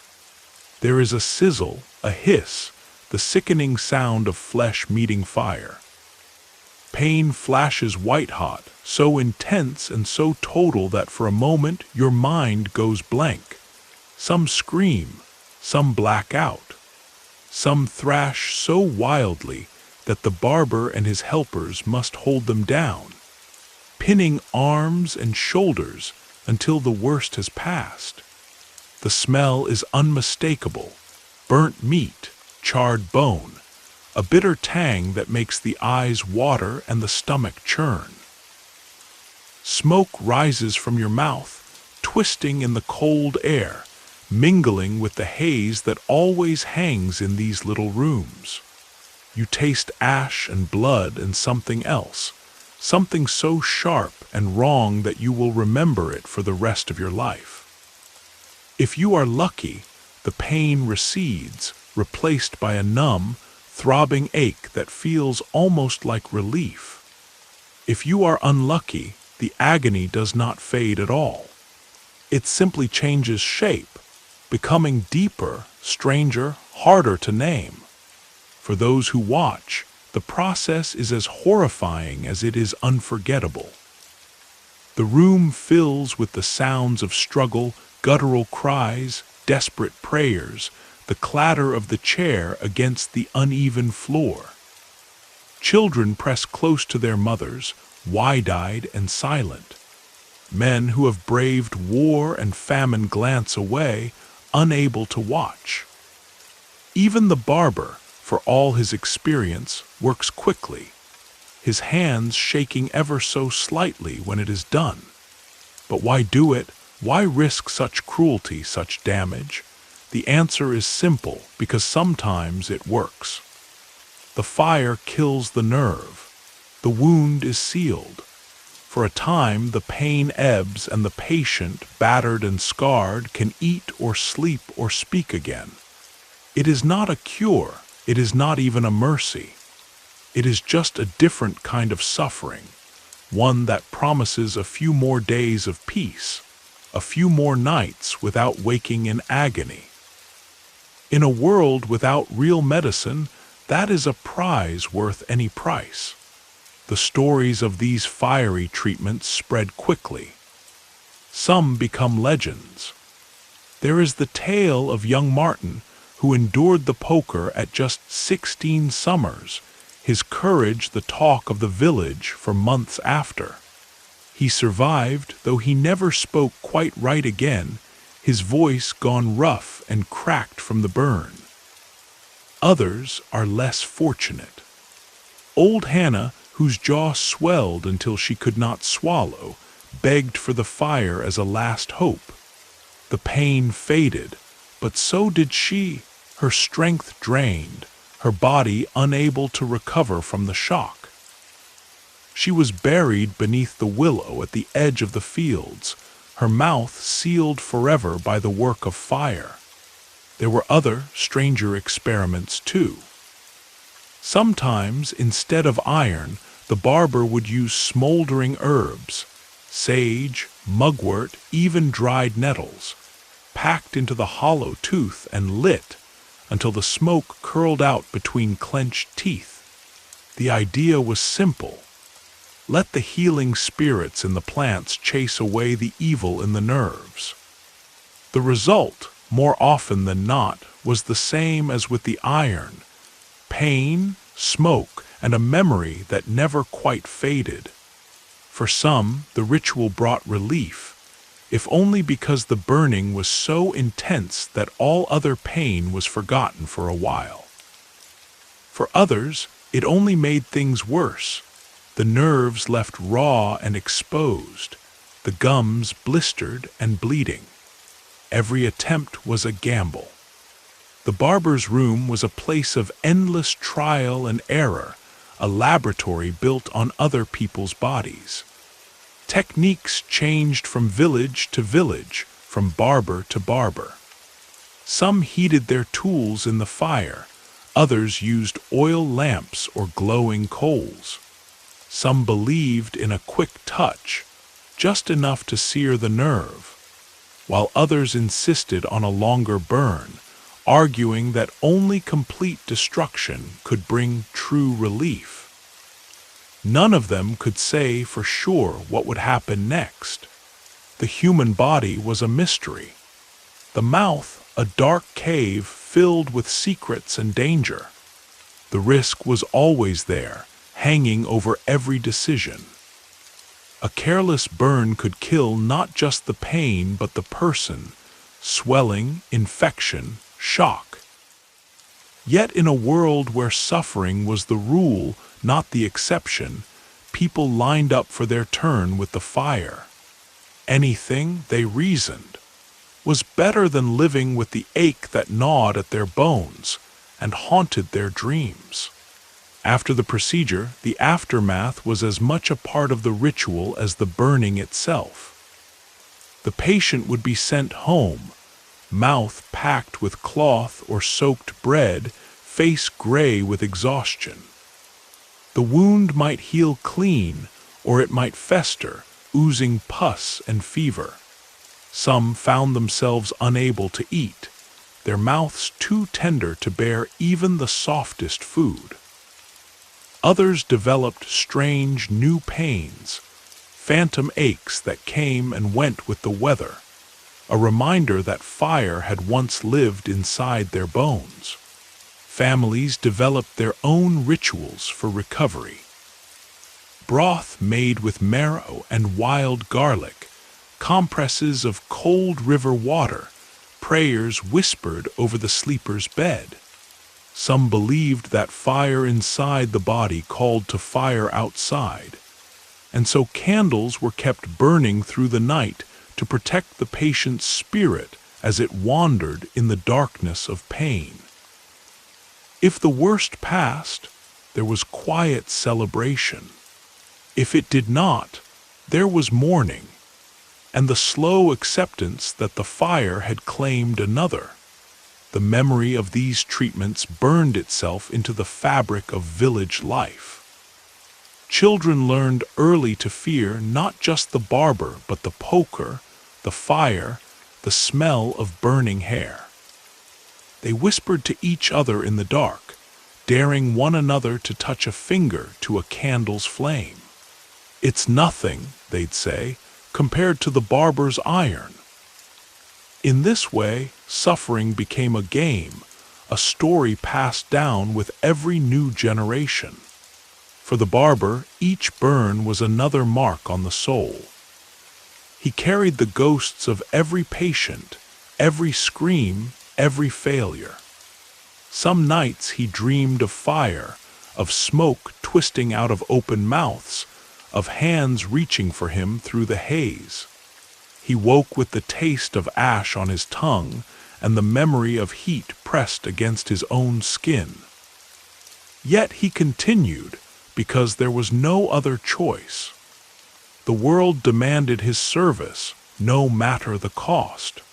Sometimes, in moments of rare honesty, he would confess to another healer that he wished for gentler tools, for magic words or potions that truly healed. But magic was rare and medicine rarer still.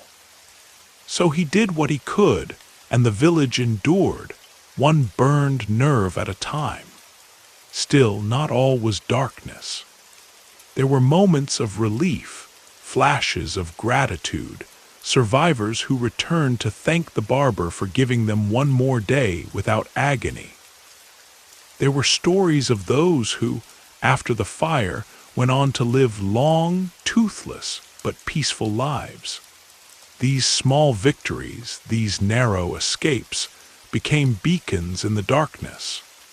A reminder that even in a world of pain and fire, hope could flicker, if only for a little while. And so the ritual continued.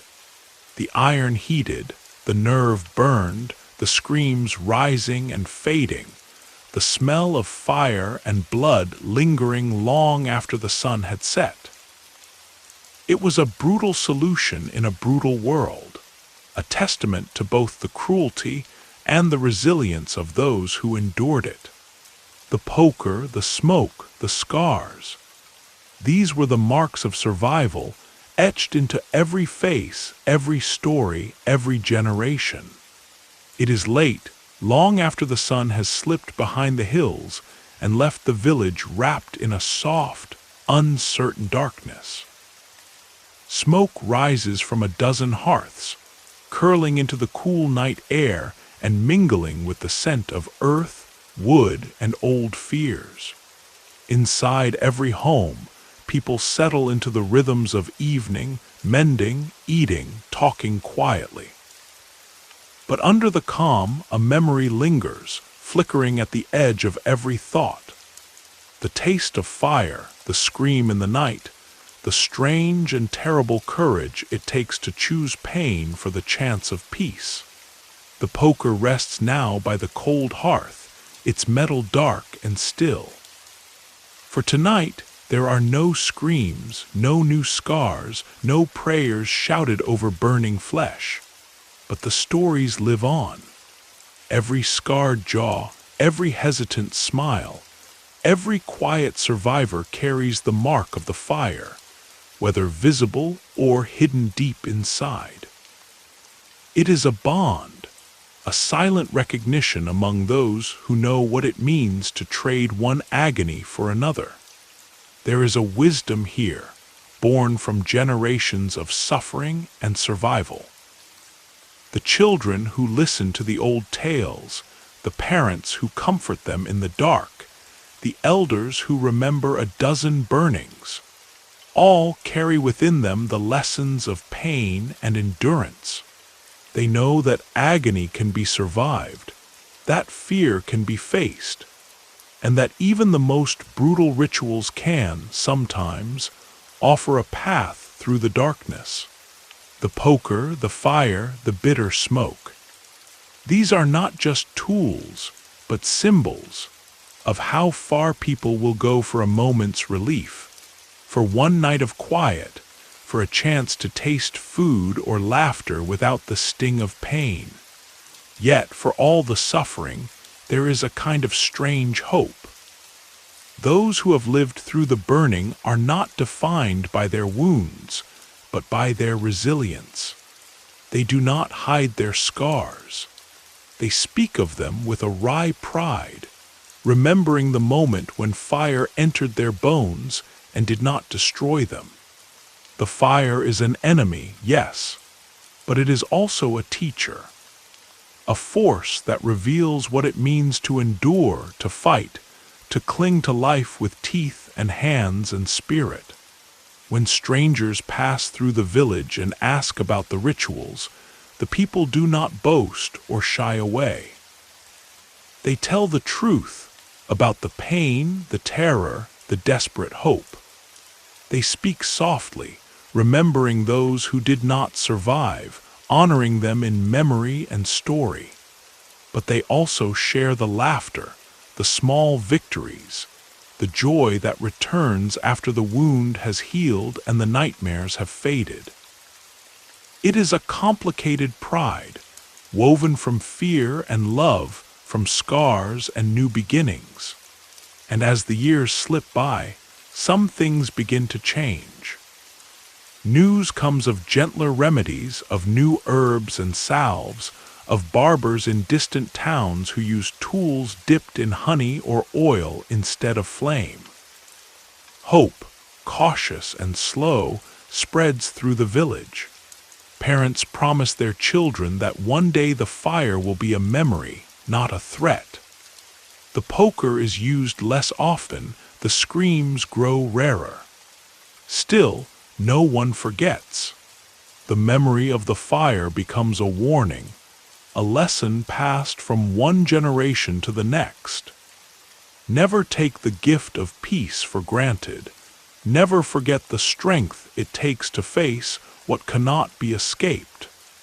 On certain nights, when the fire burns low and the village is wrapped in sleep, someone might touch the scar on their jaw and remember.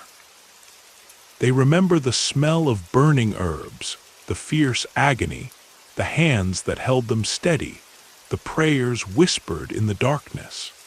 And they are grateful to be alive, to have survived, to share their story. So the ritual of burning, in all its horror and heartbreak, becomes not just a chapter in the history of pain, but a testament to human courage. It is a story of fire and flesh, of fear and hope, of people who found a way to live in a world that offered them little mercy. The scars may fade, the methods may change, but the spirit that endures, quiet, stubborn, unbreakable, remains. And if you listen closely, in the quiet after midnight, you might hear it.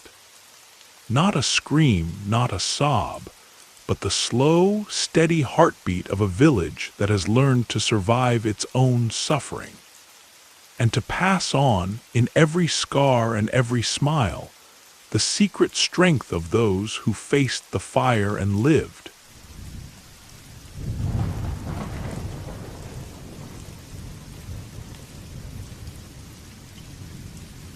Some stories begin in the light, but this one starts in the darkness, where secrets are kept, and where the line between the living and the dead blurs in ways both practical and disturbing. If you walk the muddy paths of a medieval village just after dawn, you might see the gravedigger with dirt on his hands and a faraway look in his eyes. Maybe you'd pass the barber, pausing by the churchyard, his gaze slipping not toward the sky, but downward, toward the place where answers and teeth are buried. For as long as there have been smiles and suffering, people have feared the empty spaces left by lost teeth. A missing tooth was not just a matter of pain or trouble chewing. It was a sign of age, a mark of weakness, a cause for gossip and sometimes ridicule. It was a gap that could swallow more than food. It could swallow dignity, beauty, even one's place in the village. The luckiest lost their teeth in old age, but many felt their smiles thinning out long before. The earliest attempts to fill those gaps were born of desperation and a little imagination. Before there were gold crowns or porcelain veneers, there were animal bones, thin, pale slivers carved to fit a human mouth. Boar tusks were prized for their hardness, dog teeth for their size, even horse teeth for their durability.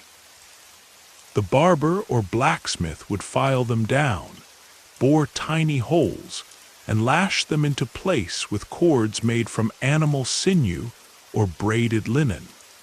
These early prostheses were crude, uncomfortable, and prone to breaking. But for some, they were better than the shame of a toothless grin. Sometimes these false teeth were more than just functional. They were believed to carry the spirit or strength of the animal. A hunter who wore a wolf's fang might hope to gain the beast's courage.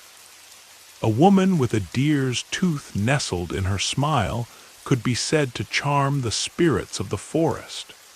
Children whispered that wearing an animal's tooth would let you speak its language in dreams. Even the skeptics, who laughed at such ideas in daylight, would find themselves touching their teeth at night, half afraid of what they carried in their mouths. But the most chilling solution was far closer to home. When a villager died, especially one still young or strong, there were those who saw not just a body to bury, but an opportunity. Teeth do not rot as quickly as flesh. They stay hard and white, a kind of stubborn memory that refuses to fade. It was not uncommon for a barber, sometimes with the quiet approval of the priest or the family, to take a few teeth before the grave was filled in.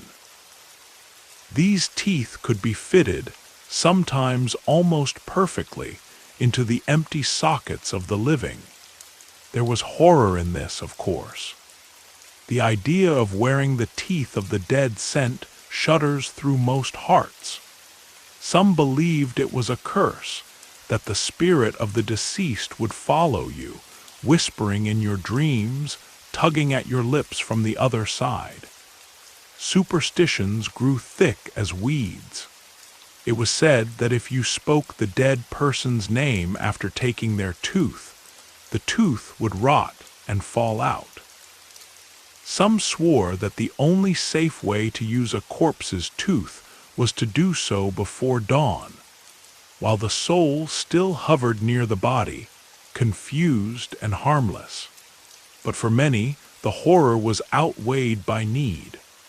A merchant with a missing front tooth might lose business or status. A young woman facing marriage with a gap in her smile might find her prospects ruined. The poor took what they could get, trusting the barber to keep their secrets. And so, in the darkest hours, the living borrowed from the dead, not out of malice, but out of a desperate hope to remain whole. The process itself was as grim as it sounds.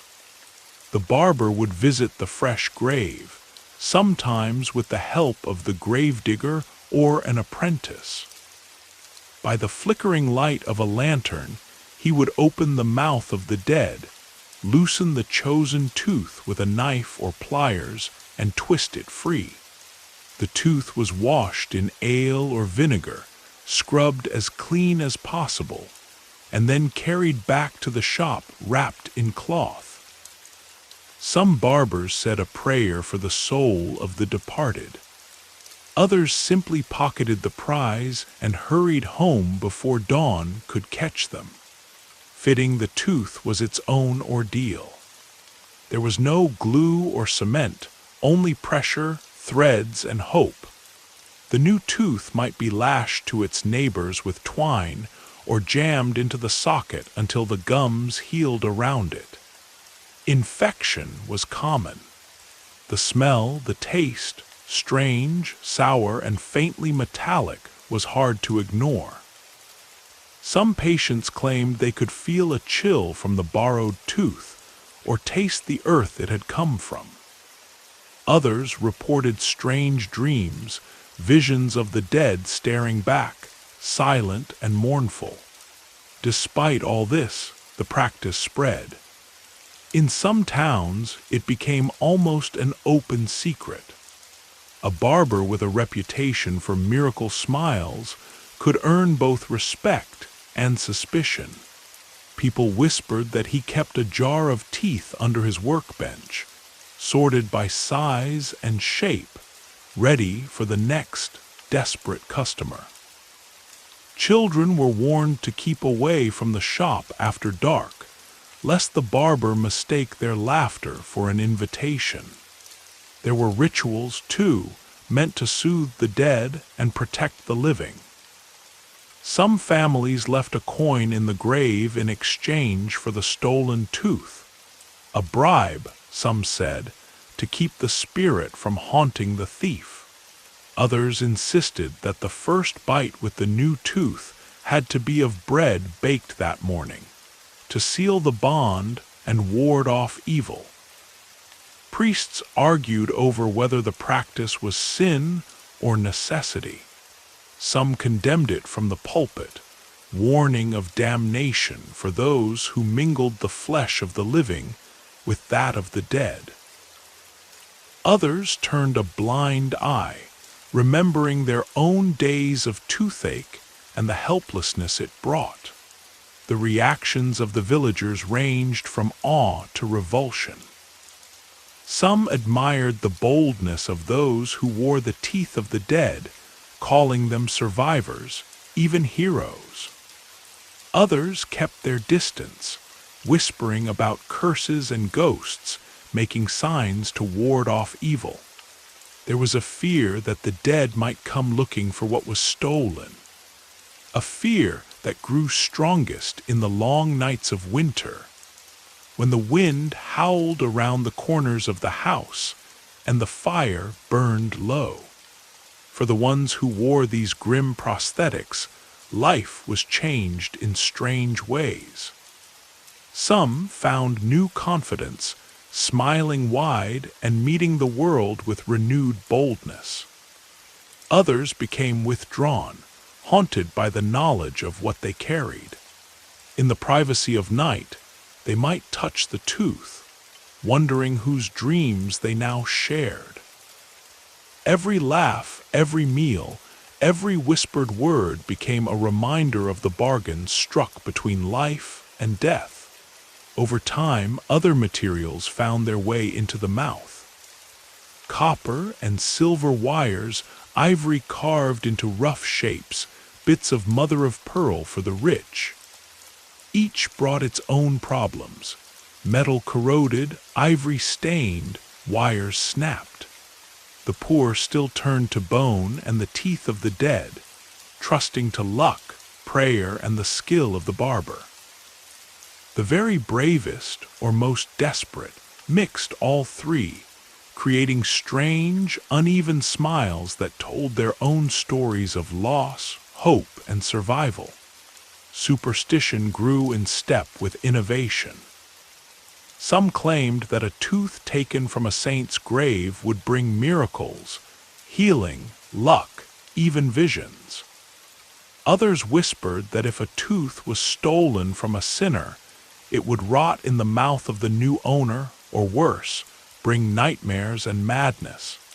Barbers sometimes played on these fears, promising special blessings for an extra coin, or swearing to perform the operation only on moonless nights. The line between medicine and magic was thin and often crossed without a second thought. All these stories, all these teeth, became part of the secret life of the village. They were never spoken of openly, never written down in the church records or the family Bibles. But everyone knew someone who had a tooth that was not their own, a gap that had been filled with hope and a little horror. They were reminders that the boundary between the living and the dead is not always as firm as we wish, and that sometimes, to survive, we must borrow more than courage. And so, when you see an old man in the square with an odd, gleaming smile, or a young woman who never quite meets your eye, you might wonder whose teeth they carry, what dreams haunt their sleep. You might catch the barber glancing at the graveyard, counting his luck or his guilt, and you will know that in this place, every smile has a story written in bone and shadow, in silence, and in the night in the village is a time for secrets. And the story of teeth, those that once belonged to the dead, travels best in whispers and candlelight. The rituals and risks of early prosthetics are not confined to a single generation. They are retold and relived with each new mouth that loses a tooth, each family forced to choose between shame, pain, and something much stranger. The act of taking teeth from the dead, though often hidden from public view, leaves traces everywhere. People notice when a fresh grave is left with disturbed earth, when the gravedigger's shovel is returned with strange new dents, when the barber's hands are flecked with dirt instead of the usual blood. A village can keep many secrets, but the missing teeth of the dead are always noticed, if not in daylight, then in the dreams that haunt those who walk the line between healer and grave robber. The relationship between barber and gravedigger is a quiet conspiracy. Each man needs the other. The gravedigger is paid in coin, in bread, in small favors, sometimes in promises that his own family will be cared for should he ever need a tooth for himself. The barber is careful, respectful as much as he can be, always working in the hours before sunrise, always leaving the grave as tidy as possible. Sometimes a priest is aware, sometimes not, but nobody speaks openly of these arrangements. Silence, in this case, is not just golden, it is the price of dignity. In the flickering light of the barber's shop, the prosthetic teeth are prepared for their new life. It is a task that demands both skill and a kind of moral numbness. The tooth is cleaned, or as clean as anyone can manage with old vinegar and a rag. If it is too large, it must be filed down with a rough stone. If it is too small, bits of cloth or wax are wedged into the socket to hold it in place. Sometimes the barber drills a tiny hole through the tooth with a nail or an awl, threading sinew or copper wire through the gap, and tying it to the teeth on either side. Every step is improvisation, and every mouth is a puzzle. The insertion is agony, a different kind from pulling a tooth, but no less cruel. The gums are already wounded, often infected, and the foreign tooth feels wrong in every way, sharp where it should be smooth, loose where it should be solid, cold where the body is burning with fever. The patient clenches the arms of the chair, breathing in short, sharp bursts. Sometimes tears come not just from pain, but from the strange knowledge of what is happening. To borrow from the dead is to accept a piece of death into your own body. Recovery is uncertain. Some mouths accept the new tooth, the gums swelling and then slowly closing around the foreign root. Others reject it, swelling with infection, pushing the tooth out again in a wave of pus and blood. There are those who insist that the tooth must be fed with bread soaked in wine on the first night, to keep it happy, to keep the ghost away. Others, unable to eat at all, simply hope for the best, praying to saints and spirits alike for relief. The superstitions that surround these prosthetics are as varied as the people who wear them. Some believe that if you whisper a secret to your new tooth, the spirit of the dead will grant you luck, provided the secret is never told aloud. Others fear that every bite taken with a dead man's tooth is a bite stolen from the grave, a trespass that will one day be repaid. There are old women who insist on sleeping with their faces covered after getting a new tooth, so that the ghost cannot find them in the dark. Children dare each other to touch a ghost tooth, and then run shrieking through the fields, certain they will have nightmares. In daily life, the new teeth are both blessing and curse. There are moments of triumph. A successful bargain struck in the market because the merchant's smile no longer frightens away customers. A wedding where a bride's confidence is restored. Laughter at a tavern table where the gaps are hidden and forgotten. But the curse lingers. Some find themselves avoiding mirrors, unable to meet their own eyes. Others claim to feel the moods of the dead, sudden chills, restless dreams, a heaviness in the mouth that no amount of water or wine can wash away. And then there are the nightmares. They are whispered about in every family with a story to tell. Dreams of wandering graveyards, of jaws filled with earth, of voices calling out from beneath the ground. Some dream of the person whose tooth they now wear, and the dreams are not always kind. There are tales of hauntings, of whispers in the night, of strange compulsions, urges to visit graves, to walk by moonlight, to confess long-forgotten sins.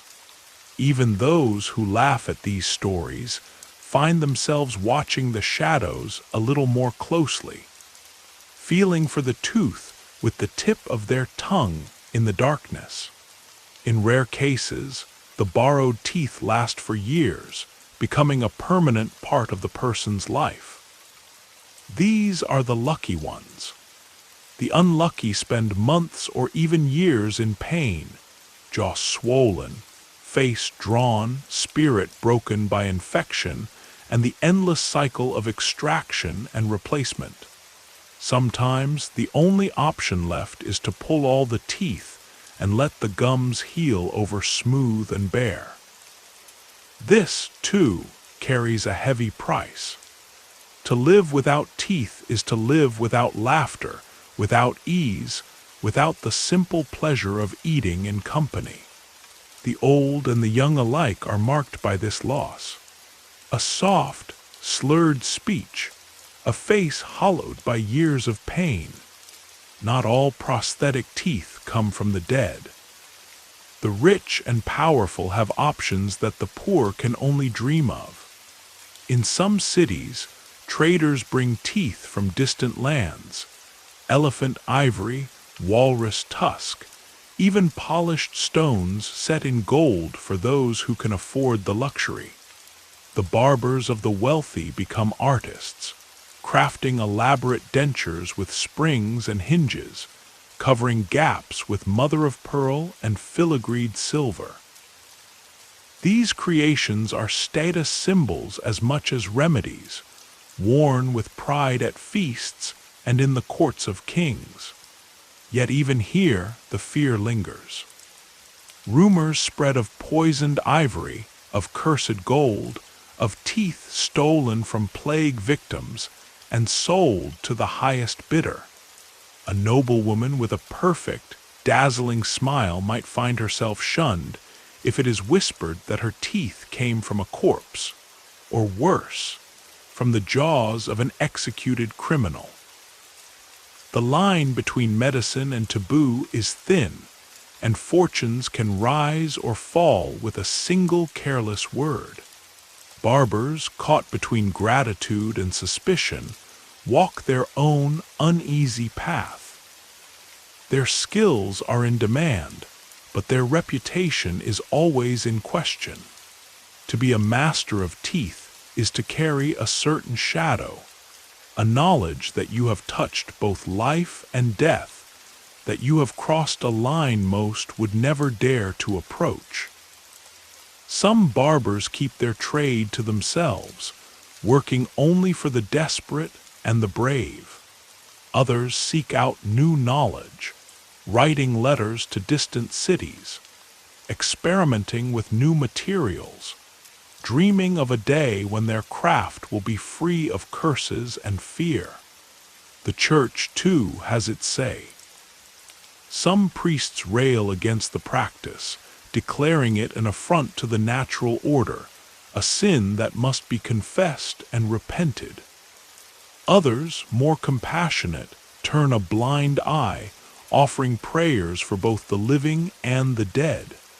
In small villages, the barber and the priest are often uneasy allies, one tending to the body, the other to the soul.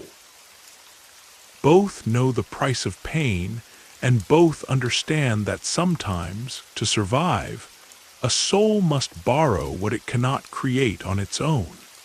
Time passes, and the stories multiply. Each new generation inherits not just the teeth, but the tales of bargains made in graveyards, of barbers who work by moonlight, of families who keep a jar of old teeth hidden in the attic, just in case. Children grow up hearing these stories, learning to balance fear with hope, disgust with gratitude.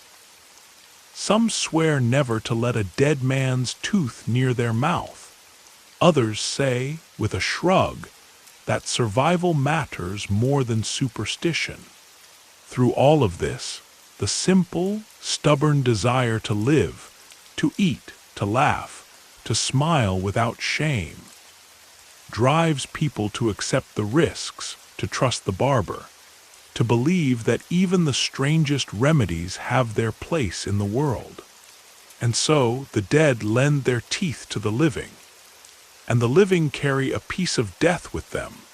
One meal, one story, one uneasy smile at a time. By the time the fire burns low and the village settles into sleep, the story of the teeth is tucked away for another night. The barber wipes his tools, the gravedigger counts his coins, and somewhere in the darkness, a new mouth learns to live with its burden. The cycle continues, as it always has, a testament to human ingenuity, desperation, and the thin, flickering line between hope and horror. Strange, stubborn hope that even death cannot close every gap. Sometimes, the morning after a new tooth has been placed is the hardest of all. The pain of the insertion lingers, raw and insistent, throbbing in time with a heartbeat that feels suddenly older. For the lucky few, there is relief, a smile that looks whole again, a face that can greet neighbors without shame. But for most, there is a strange, uneasy quiet, a sense of something foreign living behind the lips, something that does not belong.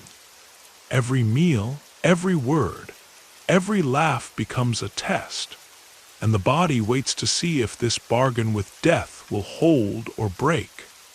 The markets and meeting places of the village carry these silent stories in every crowd. If you look closely, you'll see how people glance at each other's mouths, searching for signs. The too perfect gleam of a new incisor, the slightly swollen cheek that speaks of a night spent with the barber and a mouthful of someone else's bone. Women murmur behind their hands about who has a borrowed smile. And children play at being barbers with clay teeth and bits of string, daring each other to fetch a stone from the graveyard as a token of courage. There is something else that grows in the hush after the pain, something both intimate and unsettling. A bond, however uneasy, between the living and the dead. The person who wears a dead man's tooth carries not just a piece of another body, but a little shadow of that other's life, his hungers, his sorrows, his stories. In some families, this becomes a tradition. Mothers will quietly ask the barber to save a child's first lost tooth, in case it is ever needed again. Brothers promise each other that, should the worst happen, they will not let a stranger take what could stay in the family. These are oaths made in whispers, honored in secret, and remembered long after the grave has settled. But not all such stories end with comfort. There are always tales of things gone wrong, of teeth that fester, of gums that blacken, of faces that swell, until a person can no longer eat or speak. Some say that a tooth taken from someone who died badly, by violence, or with anger in the heart, will always bring misfortune. A blacksmith's apprentice, after receiving a new molar, finds himself plagued by nightmares, waking each night to the sensation of earth in his mouth. An old widow, given her daughter's front tooth after a winter fever, claims she can hear her child's voice every time she laughs. Whether these stories are true or born from fear, they shape the way the village sees itself. As a place where the living are never fully alone, and where every smile hides more than teeth. The barber, for all his skill and silence, is sometimes called upon to act as a priest or counselor. He listens to confessions as he works, stories told through clenched jaws and tear-bright eyes. Some beg him to swear that their secret will be kept. Others demand to know the name of the person whose tooth they now carry. The barber keeps his own counsel. In his heart, he knows that he is both healer and thief, savior and gravel-robber, a maker of smiles who is haunted by the ones he cannot save. There are ways the villagers try to ease their fears. When a new tooth is set, It is sometimes blessed with holy water or smoke from burning juniper, a charm against restless spirits. If the tooth was taken from a loved one, a lock of hair or a scrap of clothing might be sewn into the patient's pillow, to help the soul settle and keep the dead from wandering. Meals are prepared with care, soft breads, rich broths, honey to soothe the wounded gum, and each first bite is a small celebration, a private test of whether the tooth will hold. Every cough, every sharp twinge, brings a rush of anxiety, and only when the days pass without fever or pain do people begin to trust in their luck. Still, not all prosthetics are so grim. As time moves forward, as the village learns from each painful story, there are moments of real progress. A traveling tinker brings news from the city. There, barbers have begun to carve teeth from ivory and attach them with thin wires of silver. The rich boast of plates, tiny frames that hold not one, but many teeth, custom-fitted and polished to a shine. The very old remember their own youth, when a lost tooth meant a life of hiding, and marvel at the idea that a smile can be rebuilt, that even the poorest might one day laugh without shame. These new inventions bring their own anxieties. Ivory teeth crack, metal wires break, and every innovation carries whispers of scandal. Did you hear? The magistrate's wife wears a plate made from a pirate's jaw. The priest's new tooth was carved from the horn of a devil beast. No wonder his sermons have grown so fierce. Children compete to spot the false teeth at church, giggling when someone bites into an apple, and the fruit comes away with a telltale groove or mark. Yet through all of this, the fear, the hope, the trial and error, there is one constant, the hunger to belong. No one wants to be set apart by pain, to lose their place at the table or their role in a story. The tooth is not just a piece of bone, but a ticket back into the world of the living. It restores what the years or misfortune or simple bad luck have taken away. To wear the tooth of another, whether beast or man, is to reclaim something precious. The chance to meet another's gaze, to join in laughter, to eat bread without fear of ridicule. Not everyone is convinced. There are those who refuse any false teeth, who wear their gaps with pride, calling them badges of honesty or reminders of God's will. Some old men claim that chewing with gums alone sharpens the mind, that false teeth are for the vain or the weak. But even they glance wistfully at the young who smile without effort, who do not flinch at the thought of the next meal. In the end, survival shapes its own values, and every person finds their balance between pride and comfort, between tradition and change. As the years roll on, the dead whose teeth have found new life are remembered in strange ways. On certain feast days, families light a candle for the donor, placing it in the window or by the hearth. If a tooth fails, if it rots or is lost, there is a quiet sadness, as if a small piece of the past has finally said goodbye. Sometimes the tooth is buried with a few words of thanks, or tossed into the river to let the spirit travel on. Others keep the failed prosthetic in a drawer, a grim little keepsake, and reminder that nothing in this world is truly permanent. In the rarest of cases, a new tooth becomes the start of a new legend. There is the tale of the miller's wife, whose borrowed canine tooth was said to give her the stubbornness of a bull and the luck to match. There are stories of children born with their grandfather's tooth already in place. A sign, some say, that blood remembers what the mind forgets. Every village has its own versions of these tales, and every family has at least one secret, hidden in the mouth or under the floorboards. At the heart of all these rituals, all these fears and hopes, lies the simplest of desires: to face the world without shame.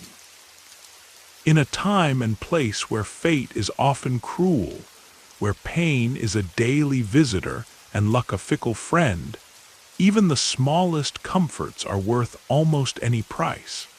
A borrowed tooth is not just a fix for a gap.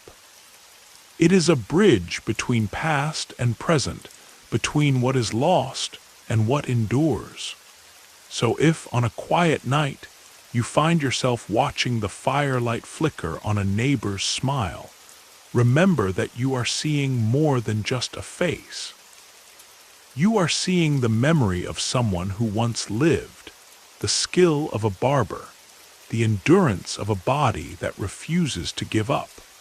You are witnessing the long, winding story of survival, a story written in bone and shadow, in pride and secrecy, in every careful, complicated smile. And when the morning comes, as the village returns to its work, the story will continue. The living will keep borrowing from the dead will linger in every laugh, and the world will turn, one tooth, one secret, one hard-won smile at a time.